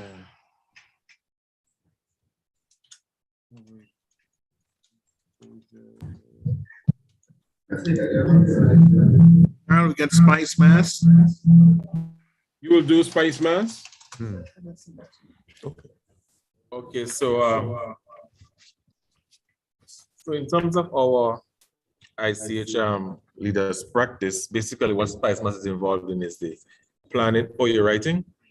Yes, go ahead. Right? Yeah, go ahead. Go ahead. Oh, okay. So we are involved in the to plan, coordinate, and execute Grenada's Carnival, which is branded as Spice Mass. Now we also provide institutional strengthening for the stakeholders, the key stakeholders like Mass, PAN, and Calypso, these three associations. Now the process, of course, we'll have to consult with the stakeholders, and we have to plan with them, make rules, make regulations for the festival, and provide training for judges, artists, and other practitioners that will be involved in executing the carnival. Now, the evidence of representation or practice would be the actual carnival or the festival on the period or on the days that the designated shows, events, etc. are put out. So that would be the evidence of the practices itself. So it's the actual festival and the shows leading up to the festivals or the events leading up to the festival. So for example, the Calypso show, the parade of the bands, etc. The tents, the Calypso tents, all of these things would be evidence of the practice that's from the process. All right, let me ask something here. Do you consider Carnival as a whole to be an ICH element? How do you understand Carnival? Most of the parts. For example, the traditional aspect specifically. So we look at our traditional mass and also the tents, the history of the Calypso tents, etc. Yeah, the costume making, the wire bending, yeah, all of this, yeah.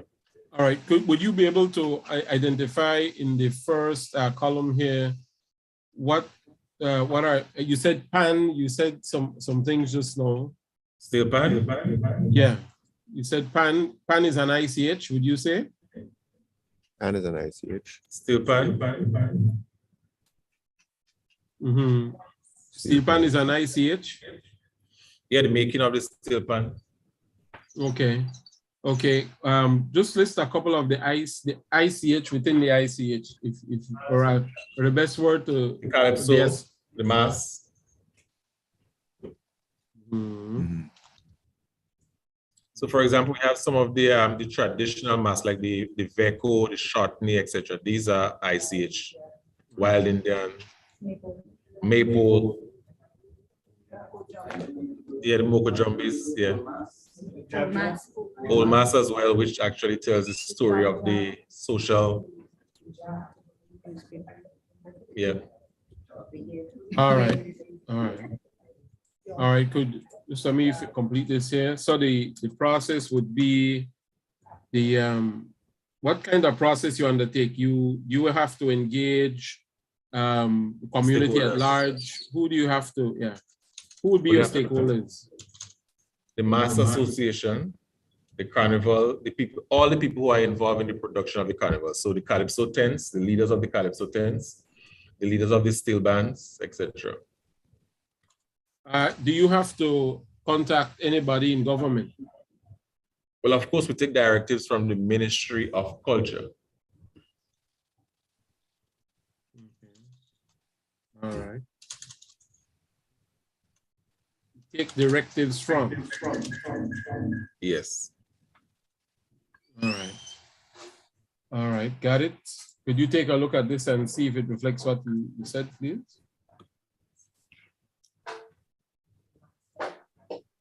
Yeah, we also work along with the mass band leaders in terms of consultation.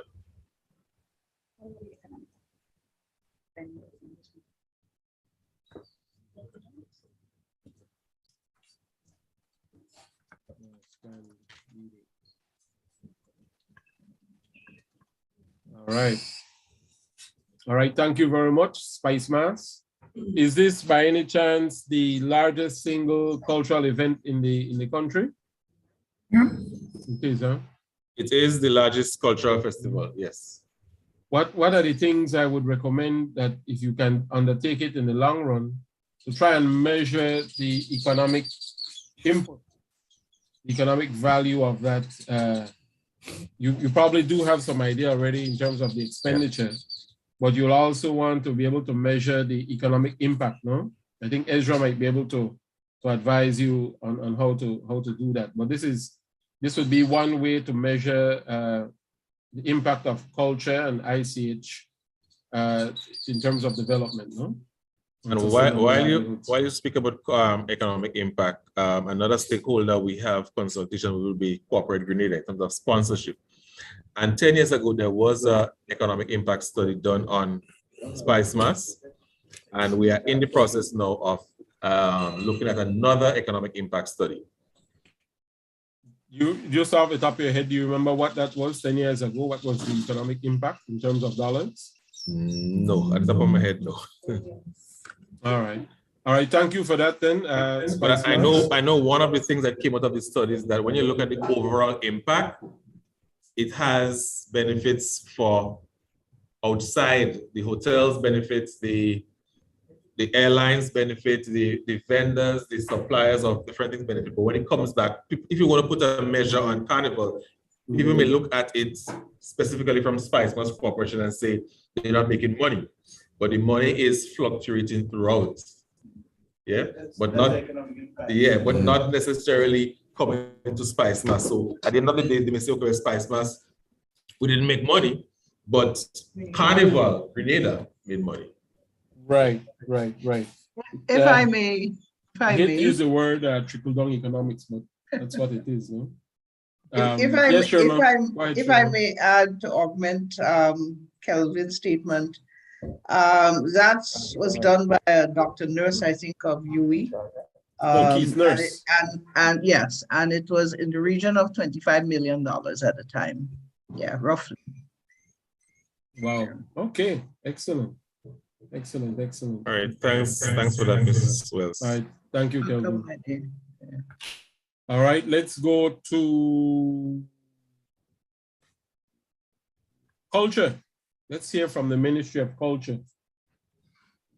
Okay. All right. Thank you so much. Alison Carvel. Yes, that's me. So we have what we call a visibility project that we plan for 2022. And the idea is to identify persons with unique skills, basically in crafting, it could be in farming, any activity that makes somebody stands out.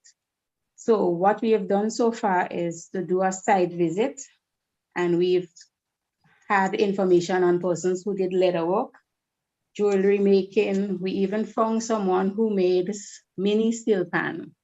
We looked at a farmer who farms sea moss, and we're looking at nurseries who has flowers, because I don't know if you know, but Grenada normally gets gold in the Chelsea Flower Show in Grenada. So we wanted to feature those persons as well. We've also found someone in St. Patrick's who did an installation by the side of the road. Basically, he stuffed persons. So if you're walking, you will think that it's real persons by the side of the road, but it's not. It is persons that are stuffed. And then we're looking at the Jab Jab village to identify how they make the oil and the whole idea of the Jab Jab village. So how we're going to do that, we're going to do some interviews, we're going to do some documentaries, and we're going to record it, and we're going to use different mediums to share it. We're going to use social media, we're going to use GIS. We are planning to visit Pitimatnik in June, hopefully, and Carriacou later on in the year. So far, we have identified about 9 persons who are interested in taking us from gathering your raw materials to your finished product. And so we're hoping to record it, document it, and ensure that we have all the steps that takes a person from the start to the finish. Our friend at the Rome Museum is also one of the persons that we are going to feature, and he is very interested in us getting that project done as well. if we look at the arts in terms of the division of culture, in 2020, we were not able to go to the schools as we normally do. So we started what we call a teaching aid, where we teach things like the drum corps, violin, calypso arts, and dance. We are in the process of creating steel pan, teaching aid for steel pan, and we're also planning to do teaching aid for patois. For this year, we're planning on doing a number of workshops, namely calypso dance, school orchestra. One of the highlights for this year 2022 would be what we call talent search. We are going to search for singers between the age of 11 to 19, and we'll assess their ability to sing. Then we are going to, on weekends, teach them calypso arts from scratch. So it will take about 14 sessions. So we will start in April and hopefully end in November. And basically, we want to take the dying art of calypso.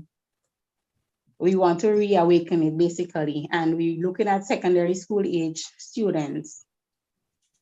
We are also planning to have concerts in terms of school orchestra and dance, workshops there as well.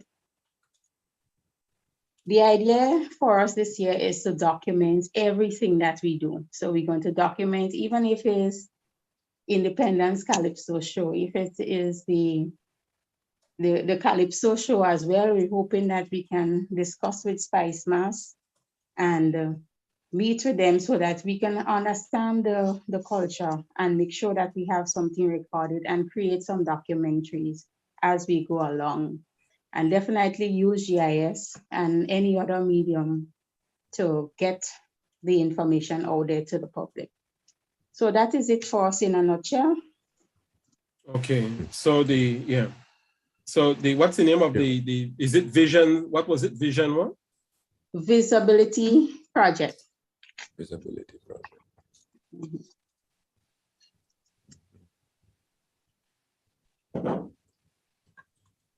Daryl, I shared with you some of the roadside stuff people. I'm not sure if what I shared with you is actually what she's talking about. You can put it up so maybe she can confirm that's what it is. Anyone you can pick. You mean the guy in St. Patrick's that has figures on the side of the road? Right. Yes. Did you hear me? Could you look at this, Alison? No, Daryl, I said I shared with you some of the stuff roadside people. I'm not sure if those are the ones that Ms. Lent is talking about. So maybe you can put one up and she can confirm. No, I don't. No, not Daryl, Nigel. I saw. Nigel, I shared it with you. Yeah. All right. You okay? I haven't seen it, Ezra. Yeah. Yeah. All right. Miss Allison, could you look at this, please, and see if this corresponds to what you were saying? Workshops Yes. What were the workshops in? Workshops in Calypso arts, dance, and school orchestra. Send it on WhatsApp or something. WhatsApp, yeah. WhatsApp it to me. Let me see. Not to you, send it to Nigel. No, you could send it to me. I can share it. All right. So now tell me something. This is so the ministry has a responsibility for tangible and intangible heritage, right? Yes. So this component of it is focused on the intangible. Is that right? Yes. Yes.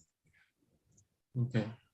All right. Thank you very much, Ms. Allison. And this is helping to bring things into more clarity, you know.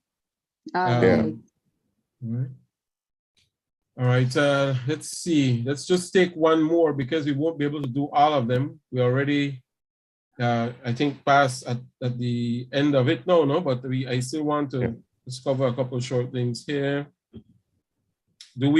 What about the historians, archaeologists, anthropologists, librarians, and so on?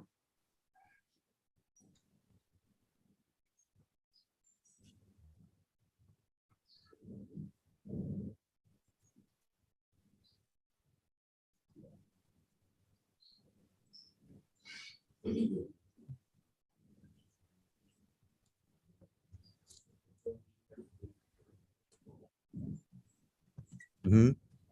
Any of the historians want to make any particular statement here?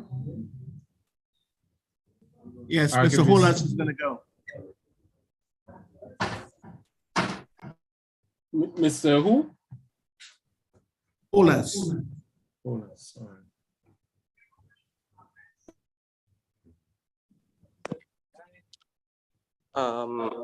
I'm not a historian, but I'll go from the practitioner's perspective. In practitioner, tour guide.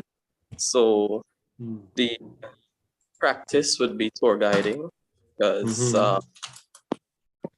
for the process, that would be awareness to education, basically, because in the words of Baba Diem, in the end, we would only conserve what we love. We would only love what we understand, and we would only understand what we're taught. So I'm a firm believer in conservation through education. So in practice, I can incorporate ICH elements and information in tours, as well as adding in different ICH sites in Grenada. And for evidence, video documentation, as well as social media presence through reels and blogs, as well as feedback from feedback through reviews.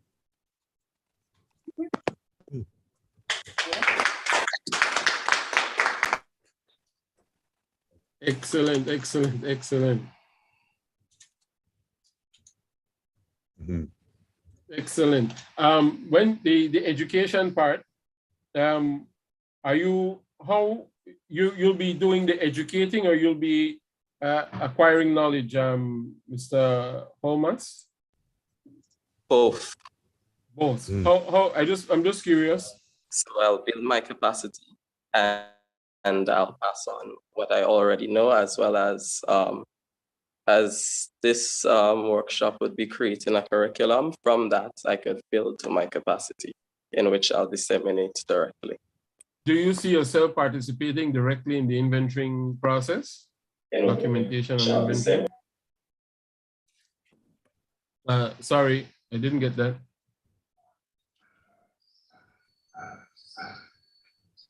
Do you see yourself participating in the documentation and inventory? Yeah. So should I write that here for argument's sake? Because there's a big delay in the internet now because it's unstable.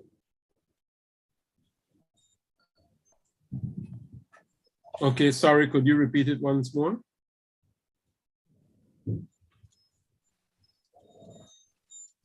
He said that he expects to participate. You repeat.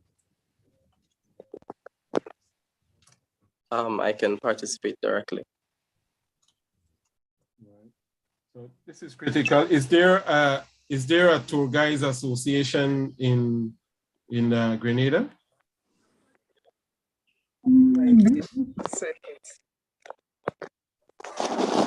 Excuse, I want to add something, Nigel, before somebody answer your question.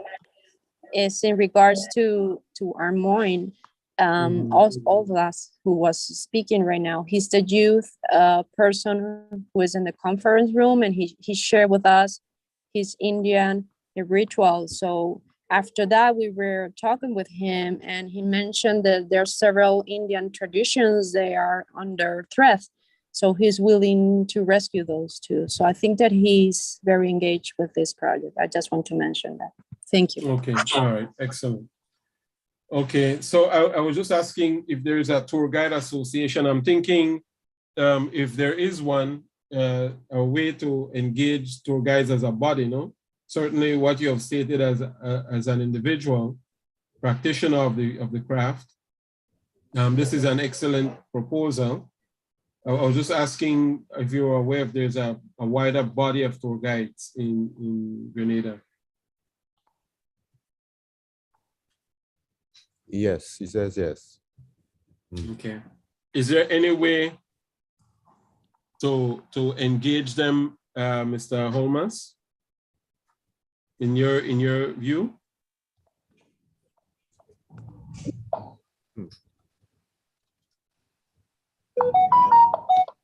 What's that?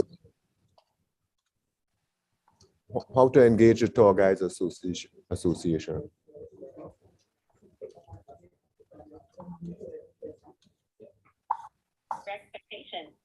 Please remain on the line. Okay. With you Yeah. shortly. Okay.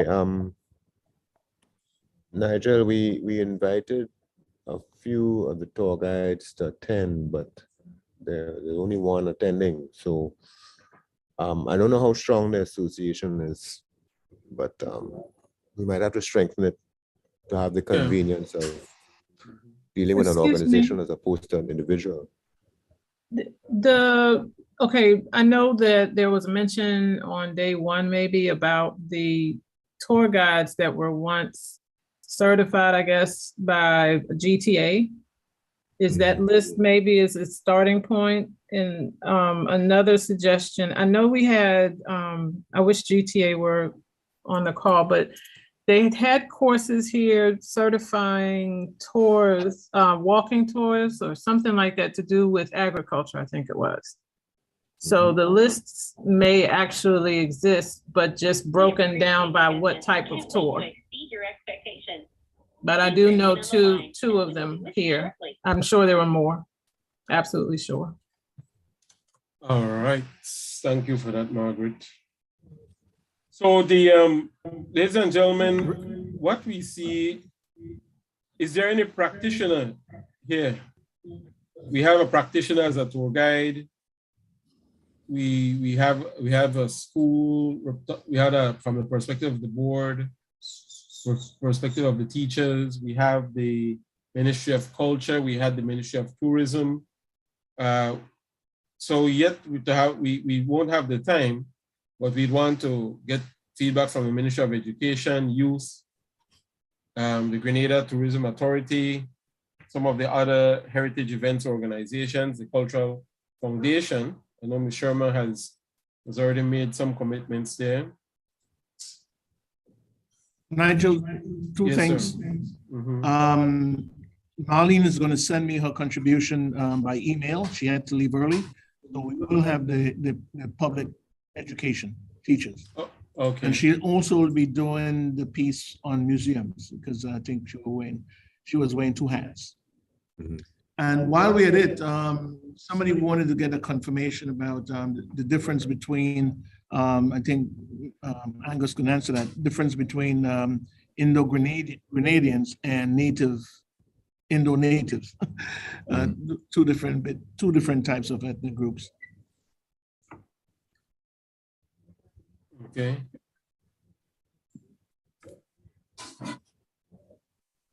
Did you get it, Nigel? The distinction between Southeast Asian, Indian, and native peoples. Work. Okay. Yeah. I think why that question might come because people tend to look to try and identify a person's cultural group or origin or ethnicity based on how they look. And you have people from different parts of the world looking like they look similar, but that's not an accurate way to tell a person's ethnicity, I suppose. But Angus would probably be able to give us the anthropological perspective on that. And because go ahead. Because, just a comment, because even prior to the Caribbean, remember there was a migration out of South America of Arawak and Carib persons, no? And so even that factors into the overall narrative, right? And you can go further and further back in terms of human migration. Right? All right, so ladies and gentlemen, what we will have to do here, it's unfortunate that we have to leave this now. Yeah. But we have a framework that Ezra and the team at the Grenada National Trust can begin to and continue to elaborate on, and it will give the more we fill it in, it will give us a broader picture of where you are with ICH in Grenada, no?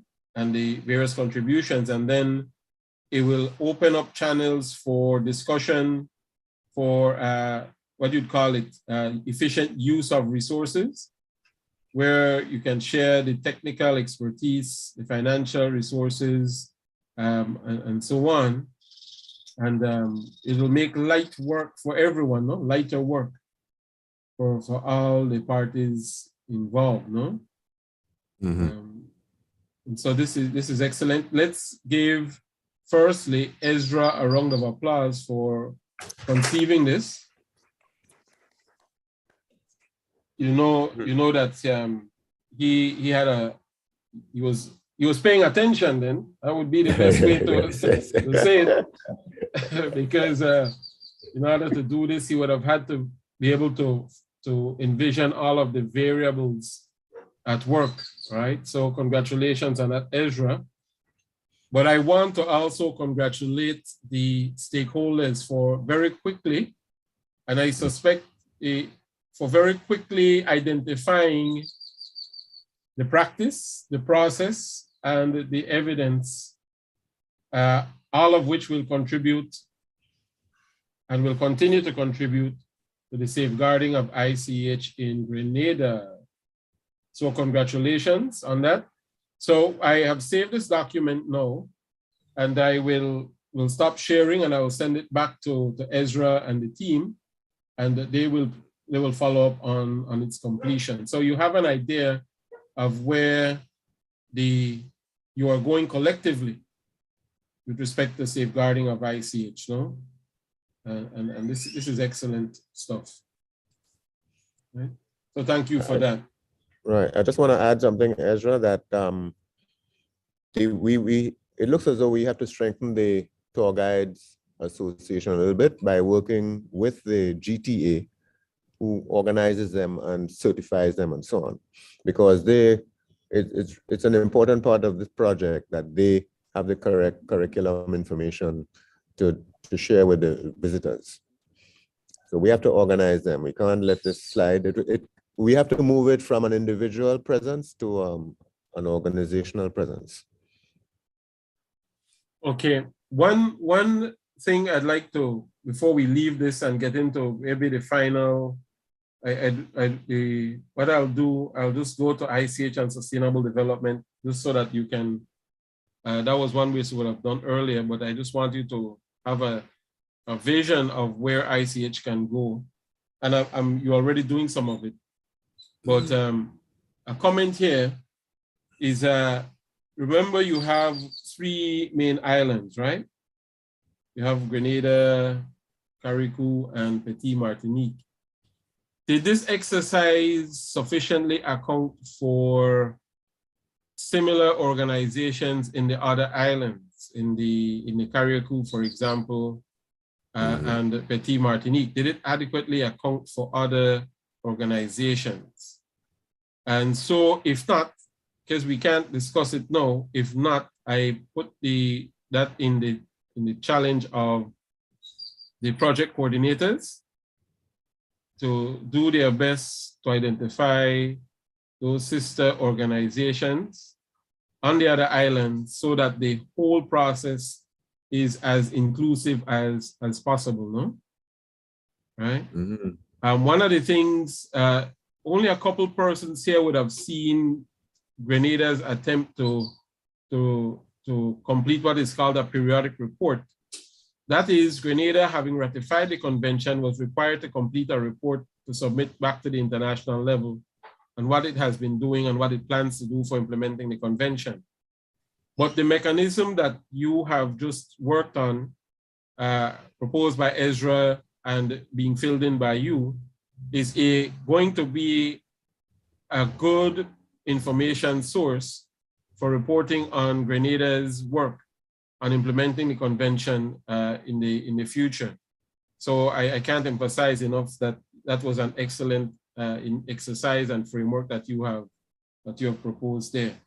But again, try and be as inclusive of the other islands as possible, because it's just so that it might not be easy, but see what you can do. No? All right. Yeah. Sorry, Maria, go ahead. I know two people, Biddy Martinicans, who are very involved in the history of culture of the island. In fact, they're very upset because the Tourism Authority renamed some areas without consulting the natives. So here we go, why ICH is important, right? If you'd like, I can forward the contact information of these two ladies to Adriana, and you can try and contact them. Great. Excellent, excellent. Let me ask, thank you, Maria. Let me ask Daryl and Adriana, since because we are at time, you need to complete a workshop evaluation. Yeah. I think if we could do that now, that would help before I get into the last segment, please. Because what I have decided to do, I will send 2 of the PowerPoints that deal with ICH and sustainable development, but I can actually cover that whole PowerPoint in 3 minutes by doing one particular thing. Okay. Right. So look, is it? If people have 3 minutes to spare now, we have the evaluation form online. The poll, I can launch it right now, and you just tick off the boxes. So let's give that a try. If anybody's having a problem, send a message in the chat. How about that, Ezra? Yep. Yes, okay, sir. So we launch that now. So you're asking persons to complete, for those on Zoom, to do it there now. Yeah, right and now. The persons in the room to do it on paper, no? Yeah. Okay.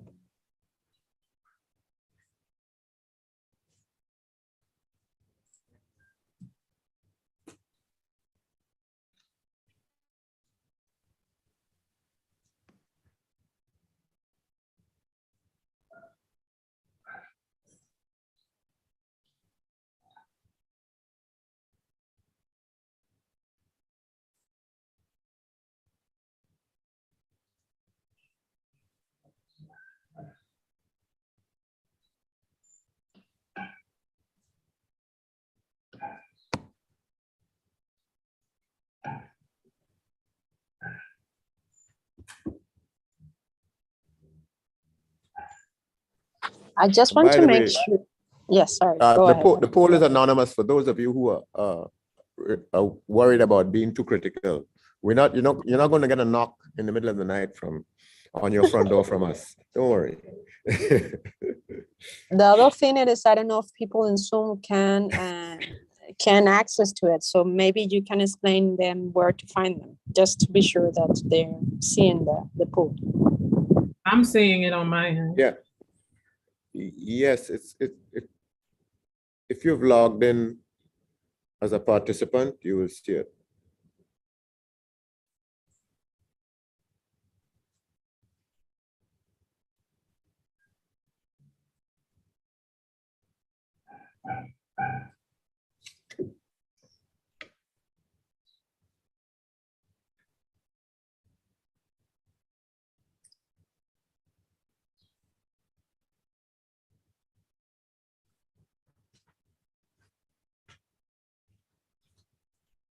Now, the only time-consuming part of this poll would be where you have to write out a comment. Because if you're a slow typist like me, then you're in trouble. Okay, but that's right at the end where you can add any comments you want, as opposed to selecting multiple choice questions.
So when I answer that, it don't make no sense if I answer. Because I didn't have no.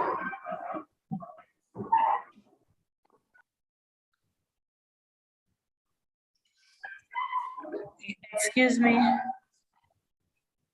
Hello. The evaluation form is for online as well? On Zoom?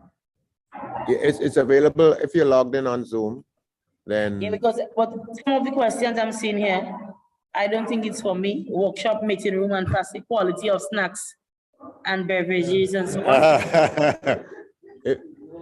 Yeah. So what do I put there? I don't think you should respond, no, to that. Okay. I like that. This is a complaint. We'll send you some by courier. Okay.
Daryl, it appears that a few people on Zoom are not seeing the question. Is that?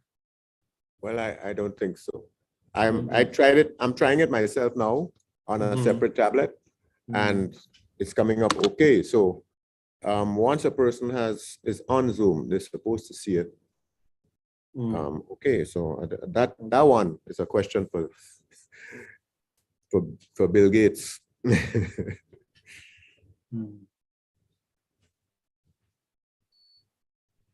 You sure Bill Gates owns this app?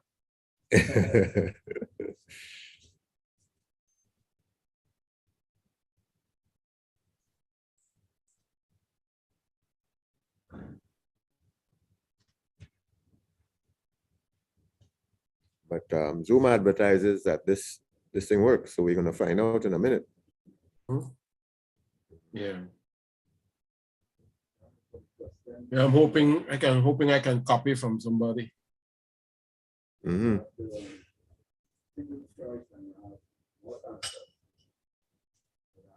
Yeah.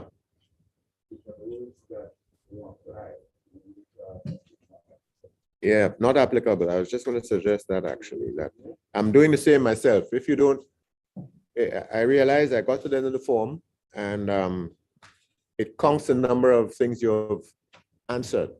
So you can't submit until you've answered everything, but if you don't have time to fill out the long narrative, just put any, not applicable, or none. If you just put a dash, it doesn't recognize it as a response because it's looking for alphabetic characters.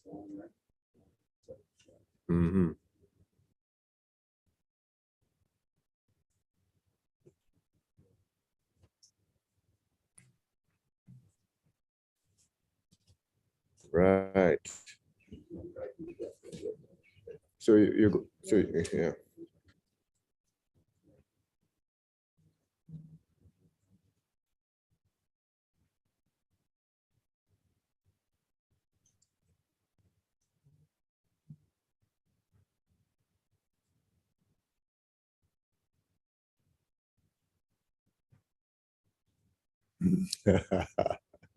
You could see the results coming in, you know.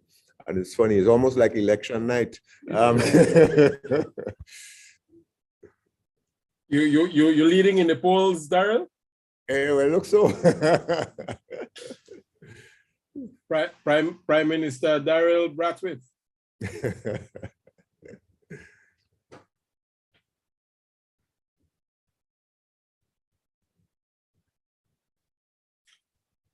So Miss Ventura isn't seeing it either, it seems. I wonder if it's hidden. Can it be hidden somewhere on the page? It's on my page. I'm not seeing how to submit. I'm clicking submit, but it's not going anywhere. Because if you look, you will see that you haven't answered all the questions. You will see the 26, and you might see 24 out of 26 or something. So you have to go back and just put any text in the ones where you're supposed to give a verbal answer, not a verbal, a text answer. Just put no or any, not applicable. Yeah, so I guess I have to just say that the room and facilities, that's excellent. I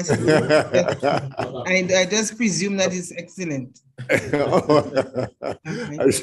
Well, don't worry.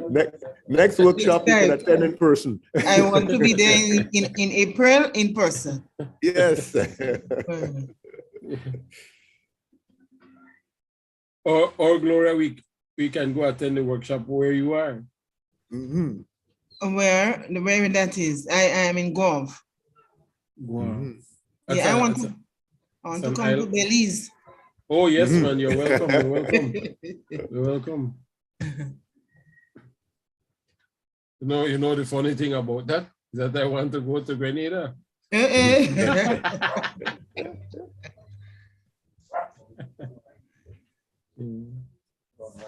But you're welcome to Belize anytime. Okay. Could you get a link or something? To do what? And just because the people I see, we put the link in the chat.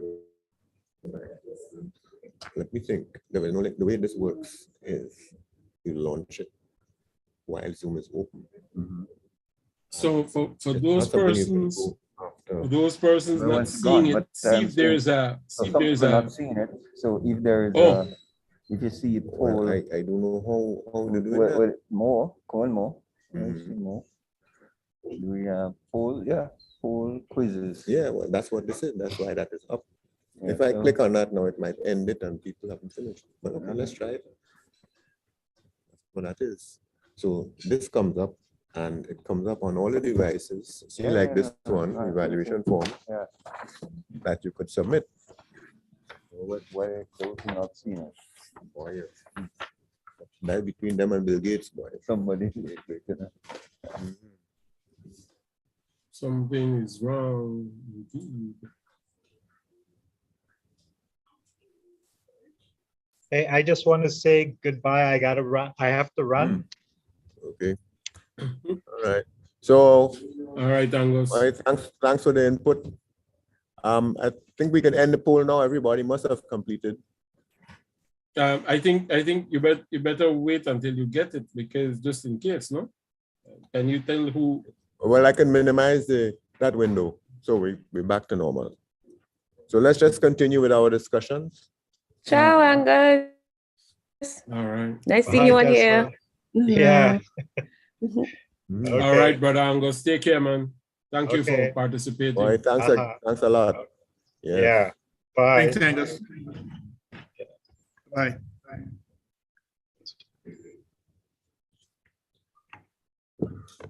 Okay, Nigel, so over to you. Yes, sir. Wrapping up now. So what I want to do now, we're supposed to look at, we had this topic here. Can you see the screen? Am I sharing it? Not yet. Not yet. 1 second.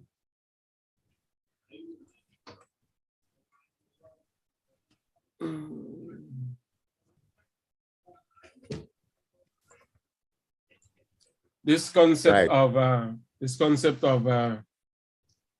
cultural heritage and its link to sustainable development, no? Yeah. And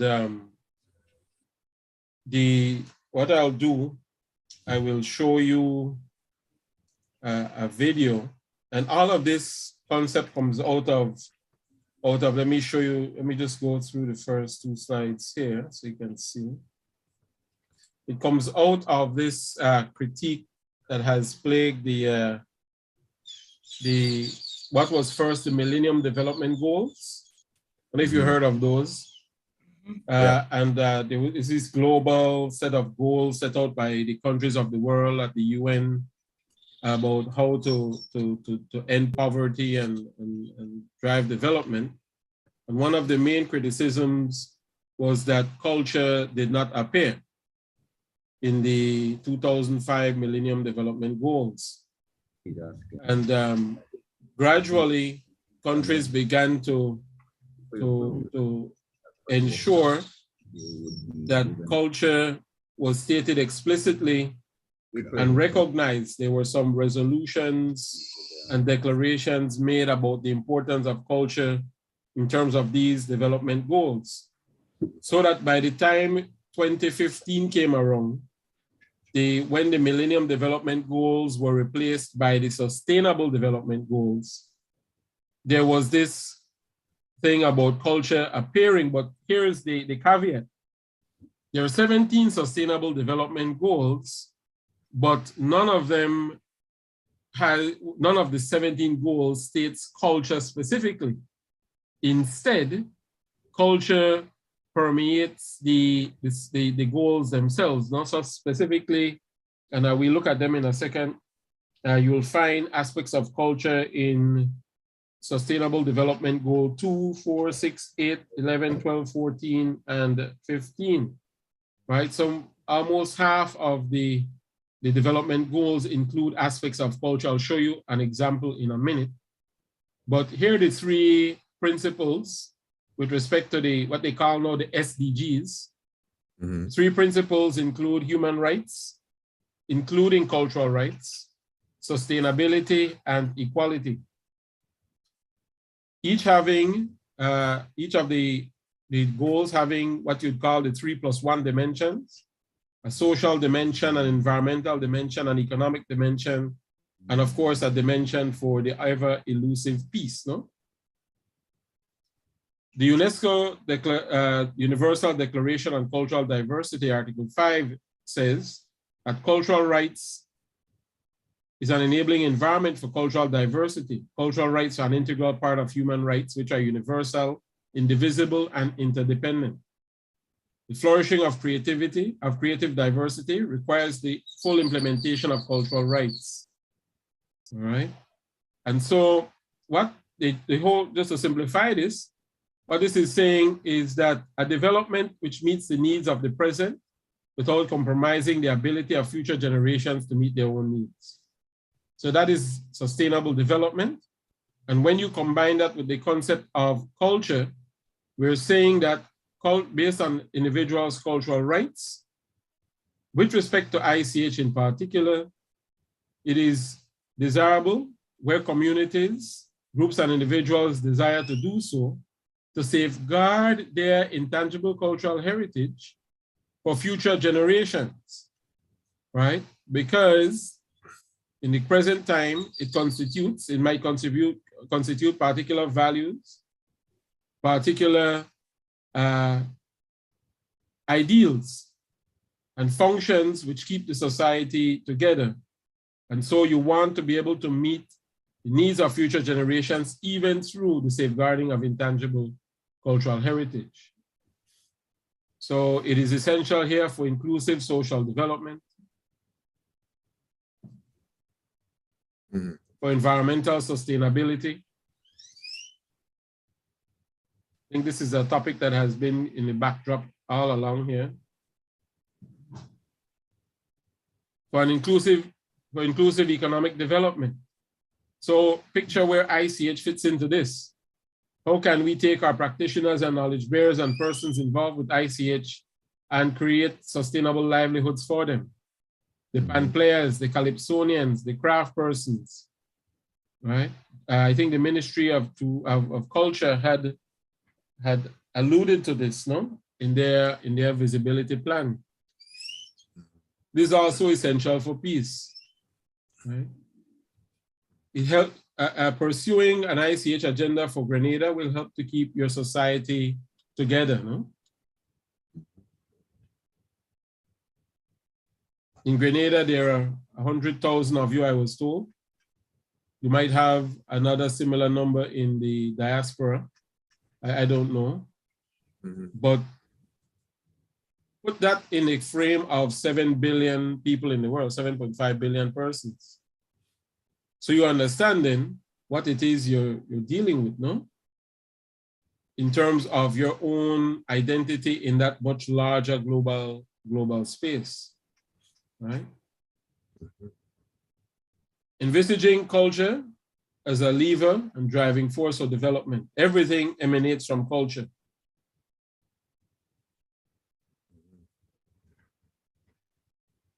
What are the enablers for implementing the 2030 agenda?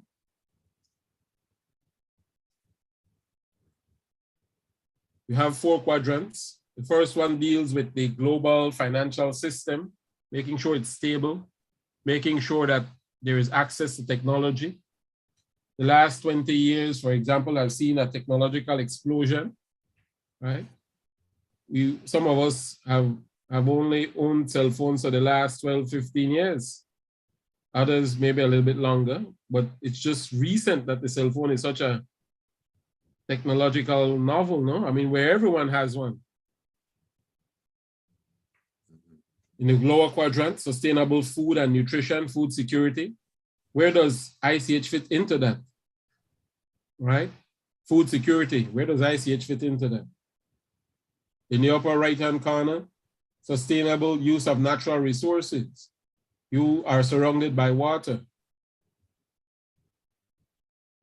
You have a particular biosphere. Where does ICH fit into that? Your fishermen, your forest, your arable land. Right? Where does ICH fit into that with your traditional medicine? In the lower right-hand quadrant, democratic and coherent global governance mechanisms. You have a democratically elected government, you have frequent elections, and now you are in the practice developing frameworks for implementing in a more formal way an informal sector, the safeguarding of intangible cultural heritage. And at the center of it, all of it is to enable environmental sustainability for future generations, inclusive economic development for current generations, inclusive social development for current and future generations, and for peace and security. All right. So here are the 17 goals.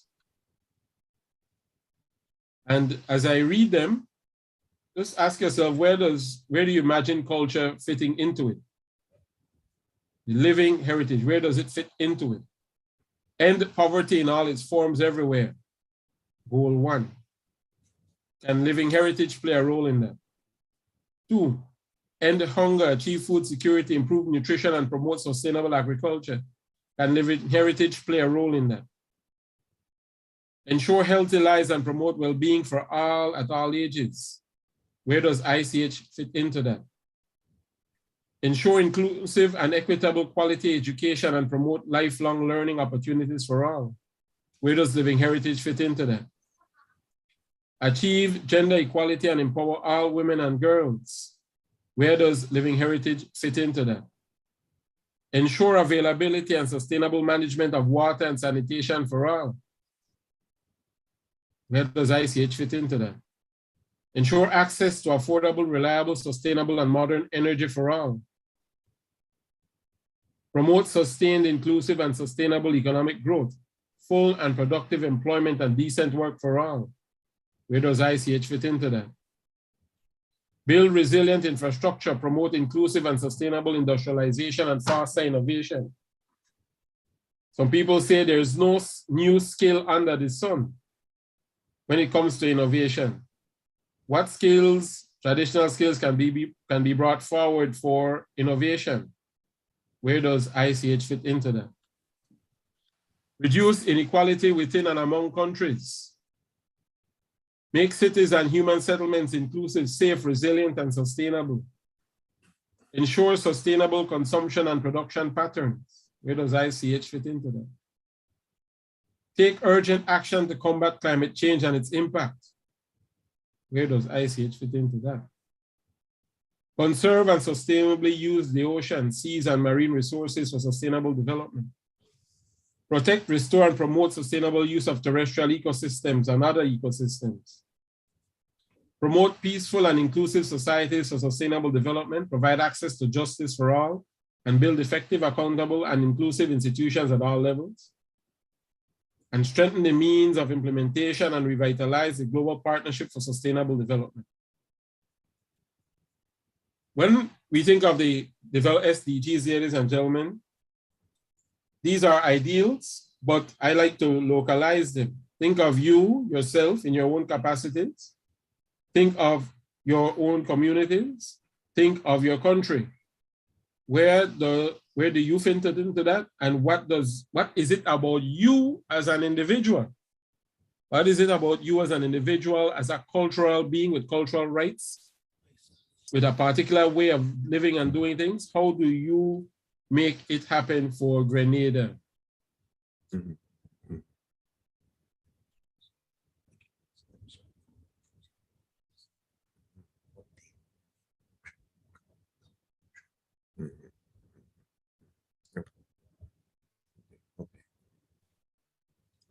Hello? Yes, sir. Yes, sir. I'm just... All right, now listen. The challenge, I think, for us, it's good to contemplate these things. But just think of, we are missionaries because we starting from ground zero here. And we are trying to convert people. And what the evangelical religions do when they first arrive in our island, they ask people what their social problems are. And after they start to show that they're helping there, they start to talk about Jesus and all this. So I think that while it's good for us to look at the global problems that exist, the only way we will get anybody in any of these communities to listen to us is say how ICH can relate to them personally and directly. Exactly. So we have to drill right down to that level. That's right. Good. That's right. All right. Hence my last comment where do you as an individual, how can you as an individual and what it is about your cultural way of being and doing, how can you ensure a better life for yourselves, your families, your community, your country? And that, I think that's a basic thing. Right? Okay. I have a question, and yes, ma'am. Can you show up again the slide where it says the Sustainable Development Goals? The second page, I believe so. At the very end, I think so. So, okay, in our role of implementing the ICH Convention, and meantime, we are implementing the project and securing the best practices. But at the same time, seeing the objectives. What happens if how will we make a balance in order to not create a conflict between what is the ideal scenario of implementation of the Sustainable Development Goals against or not against that might be in conflict with ICH elements or certain traditions. For example, with the objective 12, 14, and the ocean. So, for example, I'm not judging, just explaining something and putting a practical example. So, if we have a fisherman that is normal, and there might be an ICH element as well of catching turtles, okay, because this is a part of their culture, and at the same time they're ensuring or securing the food for certain seasons of the years that are permitted to be catch, I believe. So who we are in order to say which of the sustainable developments above them, these ICH traditions, ICH elements, cultural practices, or how we document that in order not to judge, but at the same time is part of their ICH elements. So how that question? Well, let me tell you something. I look at it from the perspective of the convention, and then I know the convention, but I also live in Belize, no? So the convention, anything that has to do with animal rights and so on, animal abuse, and that's a no-no, no, in the context of the convention, right? So that's one. Two, in terms of the use, the unsustainable use of resources, not everything, however, from culture is beneficial to society in the current time. So that is a process of negotiation between the communities and the state, the people who run the state. So I'll give you an example of a similar you talked about. Some fishermen, they used to create these things they call seine here in Belize. These are like nets that run for a kilometer. They drop it in the middle of the ocean and harvest everything that passed by, right? That is not sustainable fisheries, right? So what the local organization did with international funding is that they identified a few $1 million and set up a program where they bought their nets from them, asked them to stop doing that, and gave them money to invest in whatever new venture they wanted to undertake, right? So it's a process of negotiation, no? Right? So as life is on a whole. So I can only give you that example, but you in Grenada will know what is sustainable for you and what isn't, and what you can and cannot do. But not everything from culture works in modern time. I'll give you an example. You in the last 30, 40 years and coming out of ancient history, young Maya women were being given off to their partners, husbands, starting at age 14 and so on, right? Certainly that can't work in a modern society, right? So everything from culture is not necessarily, will not work in the modern time. So it's a process of negotiation, no? Right? And so there's been had to gradually educate and pass laws and all of these things in order to try and deal with some of those issues, right? So those are just a couple examples I can give. Okay, so that means that always we have to keep in mind that the human rights are above everything. Right. I mean, yes. Okay. Yes, Thank indeed. you. Yes, indeed. Okay. Yes, indeed. But you see, the thing is, this is a practical exercise we're doing here. And it's good to have public debate on intellectual matters, ethics, and so on. These are good. But we have to make this succeed, we have to get down to the hard practical matters there. Yes, sir. The evidence we have is that Spice Mass is the biggest ICH event and the most successful. So therefore, let us learn from them. There are 3 points that comes out of that. It generates revenue, so we must find ways for our ICH project to generate revenue for people. It creates jobs, we must do the same. Yes, sir. And it creates enjoyment. So even if it costs money, people say it's worth it.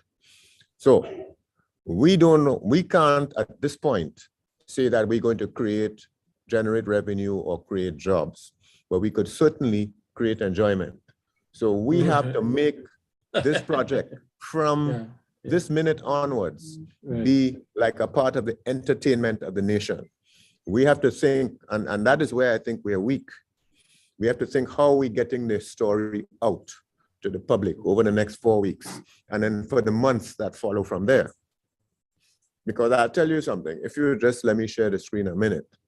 The Grenada government cabinet published, they gazetted 24 sites that would be identified as national heritage sites, and that's great. Gazette is considered the formal official way to let the public know, but nobody saw it. The only people who saw that were the people who prepared it. And all we did inside, let's see if I can get this up on running. All we did inside the trust was take the same information that the government provided in their gazette, fortified system of fortification of St. George. You put a photograph there. You put something that people can relate to. It's entertaining. Here you have the same place, and you can, people can visit the site and walk around it remotely. And so you create some excitement. So when we are gathering data, this is Dumfries and Carriacou. We can't leave Carriacou out, right? Margaret. It's the same information that's in the Gazette, but you attach a photo and a little buzz, and now you have something that people want to watch. I can get school kids to watch this, but I cannot get them to read the Gazette. Okay, so let's get that straight, that we must have a focus on marketing and excitement and entertainment. We will get to the education after we capture the people. We must capture their imaginations. And we have to use the digital thing to do that. It's as simple as that. Yeah. Some people call it edutainment. Edutainment.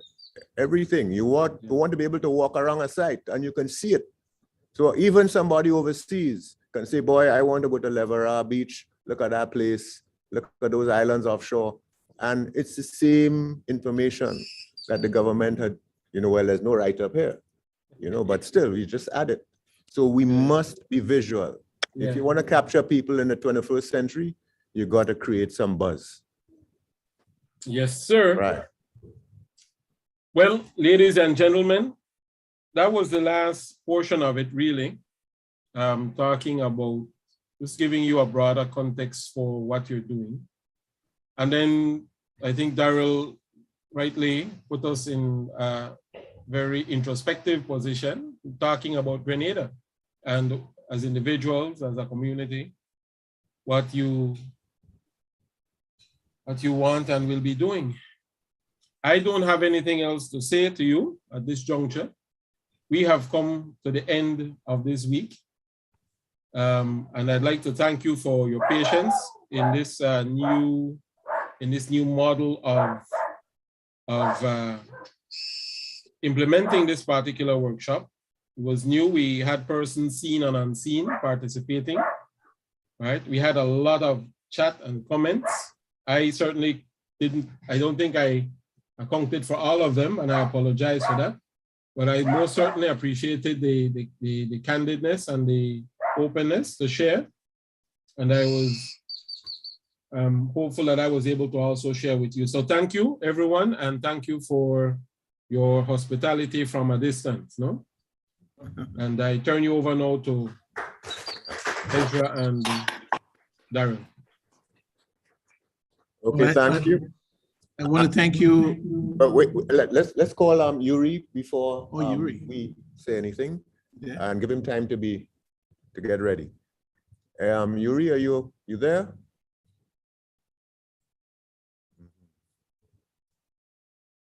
Okay, so over to you, Ezra, while Yuri gets ready.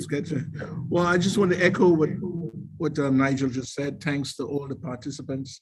The level of enthusiasm has been great throughout the week. Usually in workshops like these, you have serious attrition along the way, but I think we were able to maintain on average maybe about 40 people participating actively, and that's pretty awesome. And the conversations were great. I think we added some value to what existed in the past. In other words, whatever we were doing, the work we did this week added some serious value. And now we have a focus.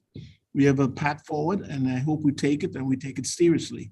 Now, there will be workshops coming up pretty soon, next month.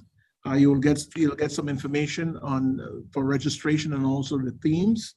And those who will be participating, please, if you haven't done so by then, when you get information that you completed your portion in the practice framework that was given out, that was discussed this morning. So thanks again, and I think this has been a great experience for all of us. Darren. Okay. Well, I have to say that's it, folks. It was wonderful. I was a little concerned, like some people, that, you know, a week is a long time. And of course, there's a lot of ground to cover, and it really is necessary. You know, you could see the detail. You all have copies of the convention. If you get a chance to browse through it again, just as a refresher. But the next workshop is very hands-on. This is what we are here for, the implementation. But we couldn't really do this without the background knowledge. We need to have that and be reminded this is a framework for doing things. Let's try to operate in a formal way. And before I leave, I just want Yuri to say a few words, because he was quite instrumental in getting us through the last 2 years of the application. And he's the senior representative of UNESCO in this activity. So Yuri, over to you. Thank you very much, Darrell.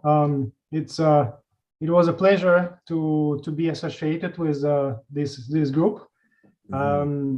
During the 5 days, I think we had a very dynamic workshop.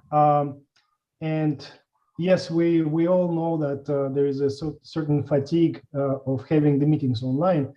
But I think this meeting made a difference.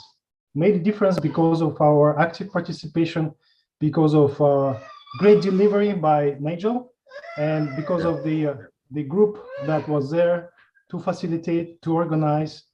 So thank you so much to the Heritage Trust of Grenada for making the successful application and being involved that deeply into the process, and then also supporting the periodic reporting on the 2003 convention that was conducted last year for the Latin America and the Caribbean. So thank you very much. And we are looking forward to the next meeting, and hopefully it will be presential. So with this, let me also express the gratitude to organizers, to the support of the ministry, and the support of the National Commission that was provided during the application and implementation of the project. So thank you so much, dear participants. We'll see each other again. Thank you. Okay, thank you, Yuri. And with that, we can give each other a pat on the back and a round of applause. Thank you all. Godspeed, and see you in a month's time. Darrell, Go ahead. Since Yuri is here, can we put on the cameras to get him in one of the pictures, please? Oh boy. Okay. Yeah, yes, Yuri, cameras on, everyone. Thank you. I was just escaping from another meeting to join you. Yes. Thank you so much. Yeah. I didn't realize Anthony Hopkins was also in here. Is this the same Anthony Hopkins from Hannibal and so on? Well, we hope not, because he's sitting in the cabinet room, so he might be devouring our Silence of the Lambs. Yeah, the Silence of the Lambs. Wow. Hello. Yes. Well, let's see. Let's see if anyone you're else the photographer. will join. Yeah, let me see if anyone else will join. Yeah. Let me see. All right, everybody, look at your camera and show some teeth. All right. All right. Brenda, I see you're trying not to smile there, Brenda. Good one. All right, guys. Got it. Thank you. I'll send this to you in a little while. Right. Okay. Take care. Good. Thanks again. Bye, everybody. Goodbye. Bye.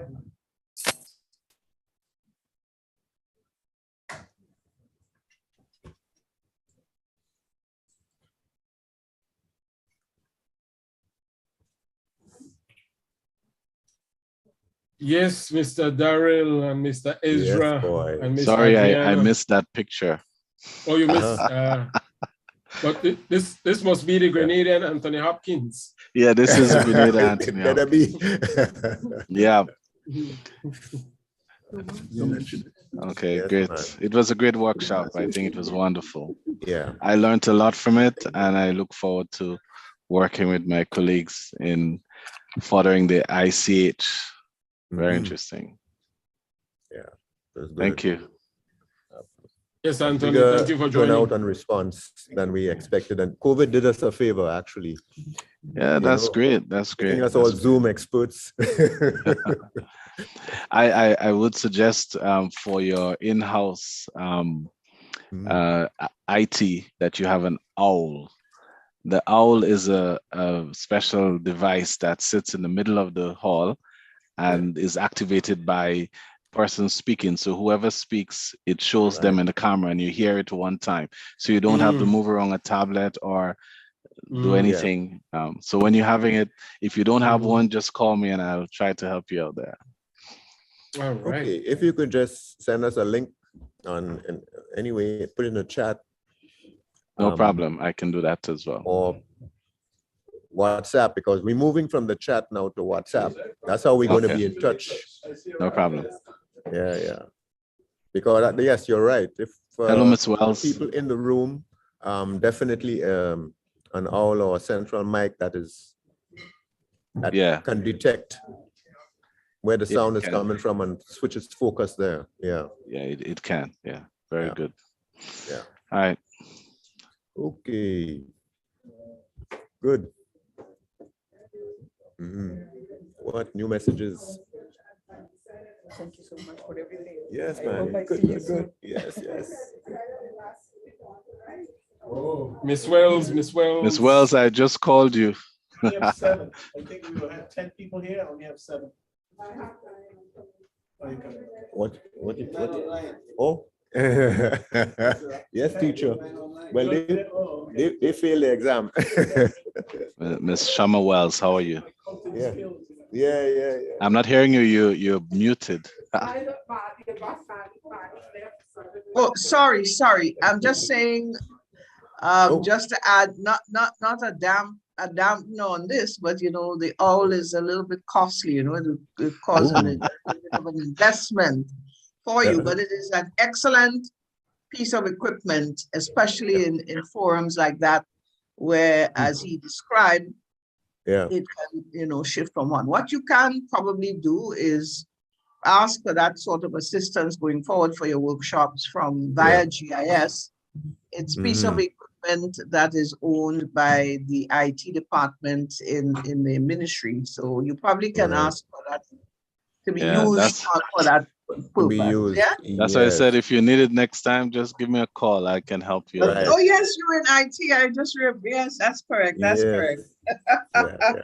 Yes, but it is will suit you perfect for your in-house workshop, especially if you are going to have multiple people there. Good recommendation. I also want to say, as you speak about visual, and I know that you didn't get down to the media. I suggested in the chat that GIS is included as it relates to videography, because you ought to be able to utilize that government entity to do a lot of videography for you. Because we are visual people, we are oral people, and a great example you gave of how you bring to the public these sites by visuals, by that sort of means. And we also have to take into consideration the social networks as well, where we are able to reach to a lot of the younger generation that is out there by impacting them. One may look at the new platform of TikTok as more of a social engagement, but we can definitely use it to impart the kind of information that we want to impart to the younger generation. YouTube, Facebook, etc. That's their platform, that's their world, and we have to embrace their world in order to get to them. So I would like to see that sort of development going forward. I'm not saying that it isn't in the making, but I do believe that we have to get there in order to get them on board in a meaningful way and bring that knowledge to them and have them be a part of the process. Yeah. I want to support as well as on that. And that can add some quality programming to the GIS because we can have an ICH segment every week, you know, highlighting one aspect as we did with the inventory, where the crew would go out and take some clippage, and you have just the same people we have every week. You can have a different person based on the one that they are closely associated with, just sharing their thoughts on it and so forth. And that is simple, how we can help transit, should I say, share on the whole culture and heritage. If I may also say this, in my days in direct media, I'm not in direct media anymore, as you are aware. I have done a tremendous amount of discussions, interviews with folks throughout the island, and the amazing stories that are there, things that have been forgotten along the way that we need to resuscitate and show some sort of respect to. And you know, it's all embedded within the communities. So we have to go there and find it and recreate the stories so that the others can, you know, benefit from it. I also believe that you have some outstanding photographers as well on island, young, vibrant persons involved in some magic photography, if I may say so, because sometimes they bring you some photos, you say, wait, now that's the same place that I passed last week Friday, you know, just capturing it with their lens in a special way. I think we need to have that as well. It's just an amazing process that I'm really looking forward to seeing materialize and manifest itself in a large way. I'm very excited about it. Yes. Who do you think we can talk to in GIS about the possibility of us being part of their information feed, like in terms of a story, coming up with stories to give them and so on? It would be Leslie Ann Johnson, and that is a given. I can tell you that for sure. They have also a distribution mechanism where they would send that out to the various media houses. So it's a good bet to use them. They send it out to all the media houses out there and other stakeholders like myself. So you need to use that channel. There's also a plethora of free media that exists that you can use those channels as well to get your information out with no cost to you. All the little talk shows that are about the place, and you know, that sort of thing, whether it's television or whether it's I think you've been using some of that. But GIS is a good base, a good center for you to take advantage of, for want of a better term. Get a lot through them. Well, we're looking for some volunteers, whether full volunteer or partly paid or whatever, to help us with our PR, because that's the area that we need to strengthen. That's a key area, Darrell. That's a key area. I can't swear to volunteerism in that regard, because a lot of them seem to be on that list of self-employment. But you have to have a multiplicity of a cadre of people that can really bring you some volunteerism. And you know, of course, there are instances when you will have to pay a fee or so. Especially if you're looking for professional content, be it video, be it written professionally, you may have to have a fee to be paid, but I'm sure that is there for you to find. My role, I can recommend, I can help as much as I can from my media perspective, because I still engage with the media, you know, but you need that. It's needed. Yes. And again, you would need someone who has the capabilities of manipulating and taking advantage of the online platforms as well, to stir up that interest, especially for the younger generation. And guiding us, because you see, we tend not to think in a marketing sense. We looking to gather data and manage data and things. You know, that's our strength. So the whole mindset of, boy, you know, you got to spin this into something that we don't even go there. So we will need that guidance. So we intend to put some tenders out in next week. You know? Yeah. Mm-hmm. Well, like I say, you know, wherever we can assist, we're more than happy to. Sure. Mm-hmm. That's great. Nice input. And also thanks for that list of all the small community organizations, because you know, that helped a lot. Yeah. Most definitely. Well, good to meet you. If I may also indicate, you know, we're getting closer to our carnival season. And our music is a very good channel as well.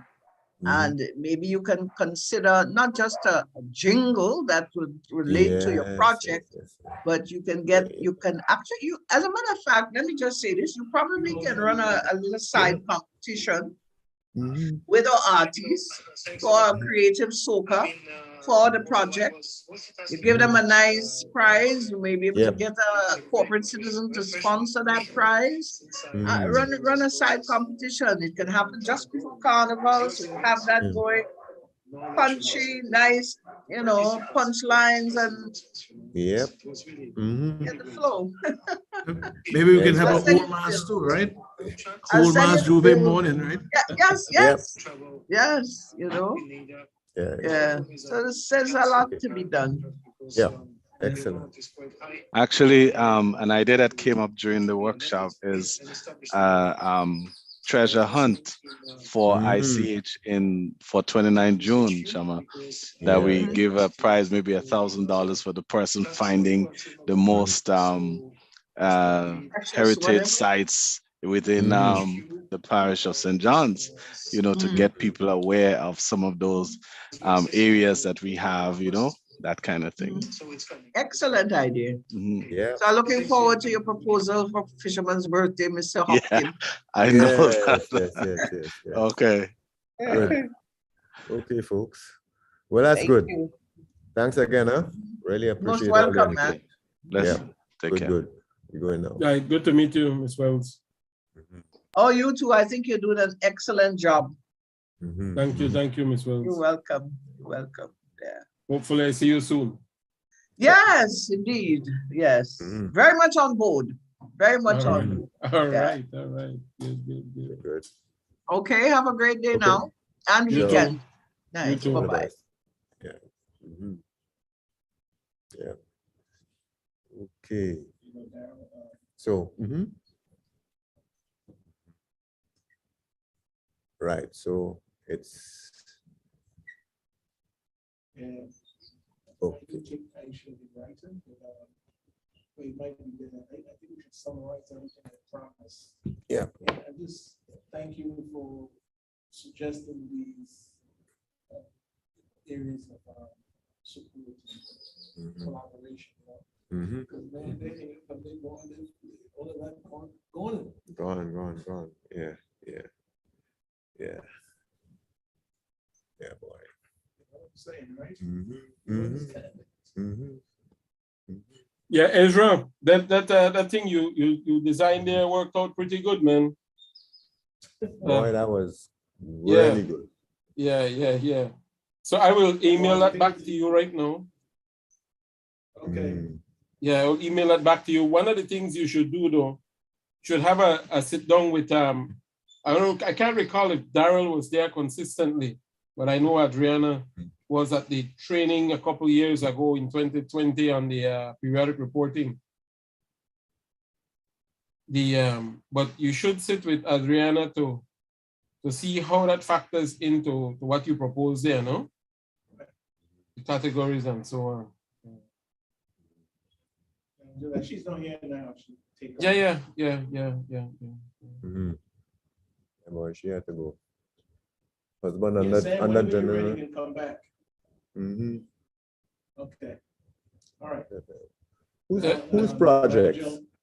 Oh, projects is somebody in tourism. Yeah. Daryl, you're serious, man. I see you got 3 or 4 different screens for yourself. Well, he's gonna lose them in a while, you know. Because the guys come to pick them up, right? you see, we don't have an engineer on site, so I have to have one screen with just the chats, one with just people raising their hands to see that people not in the waiting room too long. It looked like NASA control center. Wait, you have several screens in front of you? Yeah. Oh, nice, nice. Yeah, who's the young guy with here in the screen there? It says Daryl Brathwaite. No, that's Ezra. The only young guy. He's a spring chicken in the group. I have a brother-in-law, right? He's he's like 40. No. Mm-hmm. But you know these genetic things where they lose the hair and so on. Yes. So Correct. In the middle of his head is bald, right? Yeah. So his younger brother came up to him and said, "Boy, what did the barber do to your head? He put the fade in the middle and not on the side." I mean, there's some people when you're taking a photograph, they want to present their best side and all kind of thing. But there's some fellas you can't photograph them from behind because you see a landing strip on top there. Yes, man. A clearing in the jungle. Yeah. But since I was maybe 16, I try not to let my hair grow for some reason. As soon as it like this, I'm ready to go to the barber already. I take out most of it, you know. I just don't let my hair grow. Yeah, exactly. Yeah, you know, Nigel, one of the reasons why this happened with this framework is that when I entered graduate school, you have to turn on your mic. Yeah. When I entered graduate school, the guy that ran the program, he said, "We're going to teach you to model anything, anything mathematically. So, any problem when we came with any problem you throw at us, it doesn't matter. You know, decision who's going to wash the dishes, we can model that. You know? Yeah. So we always think in that kind of way, you know. Nice.